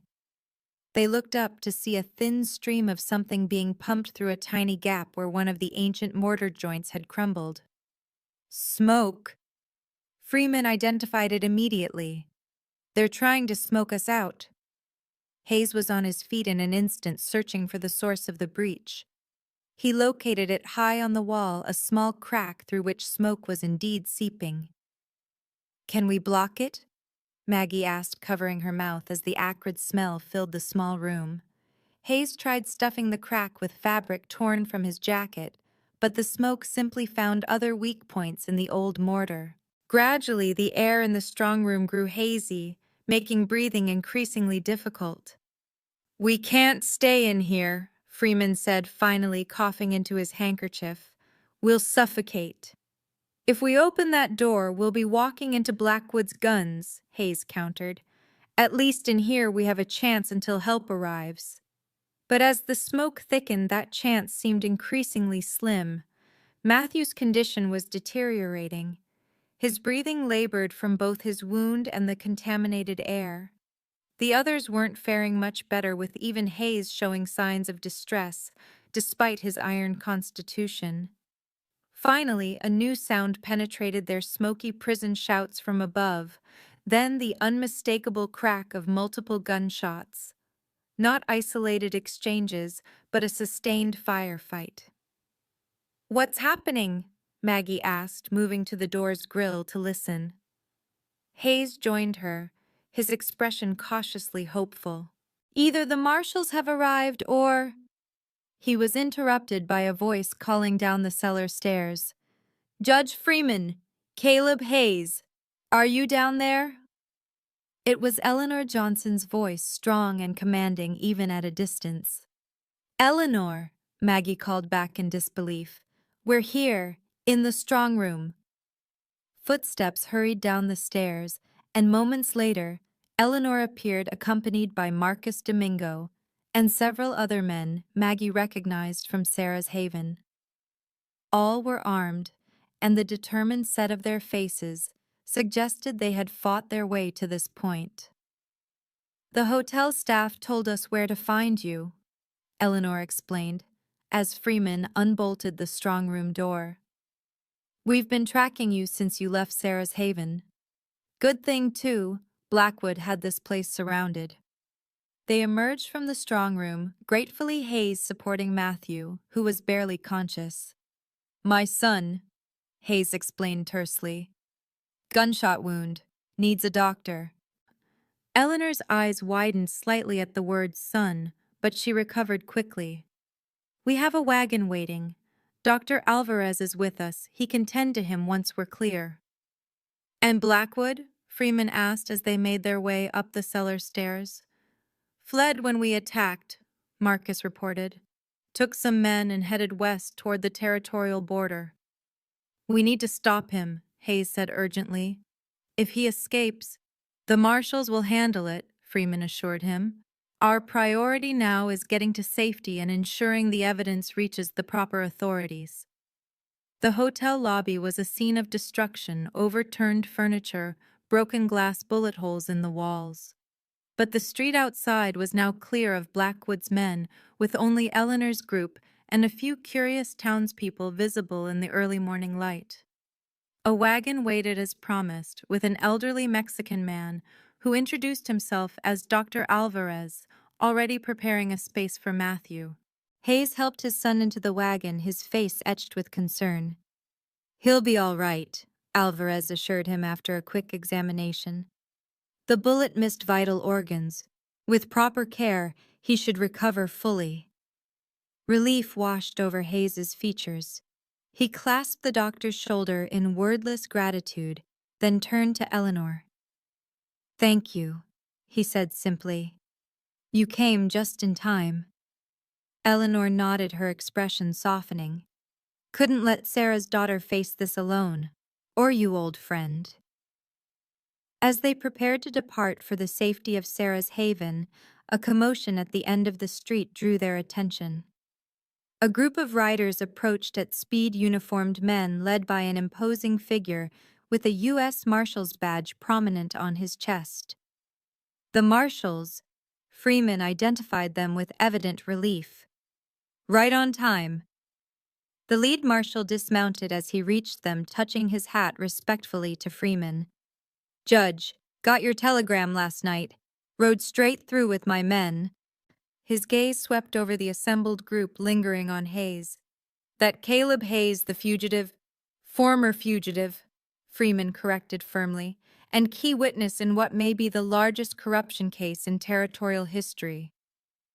He patted the ledger tucked securely under his arm. "I have all the evidence right here, Marshal, including proof of Hayes's innocence." The marshal absorbed this with professional equanimity. "I'll need statements from all of you, and we'll need to pursue Judge Blackwood immediately." "He fled west," Marcus informed him. "Not more than an hour ago. 6 men with him." The marshal nodded briskly. "We'll find him. No one escapes the federal marshals for long." He turned back to Freeman. "Judge, I suggest you and the witnesses accompany us to Tucson. You'll be safer at the federal courthouse there." As preparations were made for the journey to Tucson, Maggie found herself standing slightly apart, watching as Hayes conferred with the doctor about Matthew's care during travel. The events of the past week seemed almost dreamlike in retrospect, the desperate flight from Silver Creek, finding Hayes, their journey across the harsh landscape, the revelations about her mother, the confrontation with Blackwood. Yet here they stood on the other side of it all, battered but alive, with justice finally within reach. Her father's death would not go unanswered. Hayes's 15 years of exile would end in vindication. The association's grip on the territory would be broken. Hayes approached her, his expression softened by something she had rarely seen there: hope. "Judge Freeman wants us to travel to Tucson immediately," he said. "Matthew will follow with Dr. Alvarez once he's stronger." Maggie nodded, understanding the necessity. "And after Tucson, when it's all over?" Hayes was silent for a moment, his gaze turning toward the distant mountains where his solitary cabin lay hidden. Then he looked back at her, something new in his eyes. "I've been thinking about that," he said quietly. "Thought maybe I could build a place. Something bigger than that old cabin.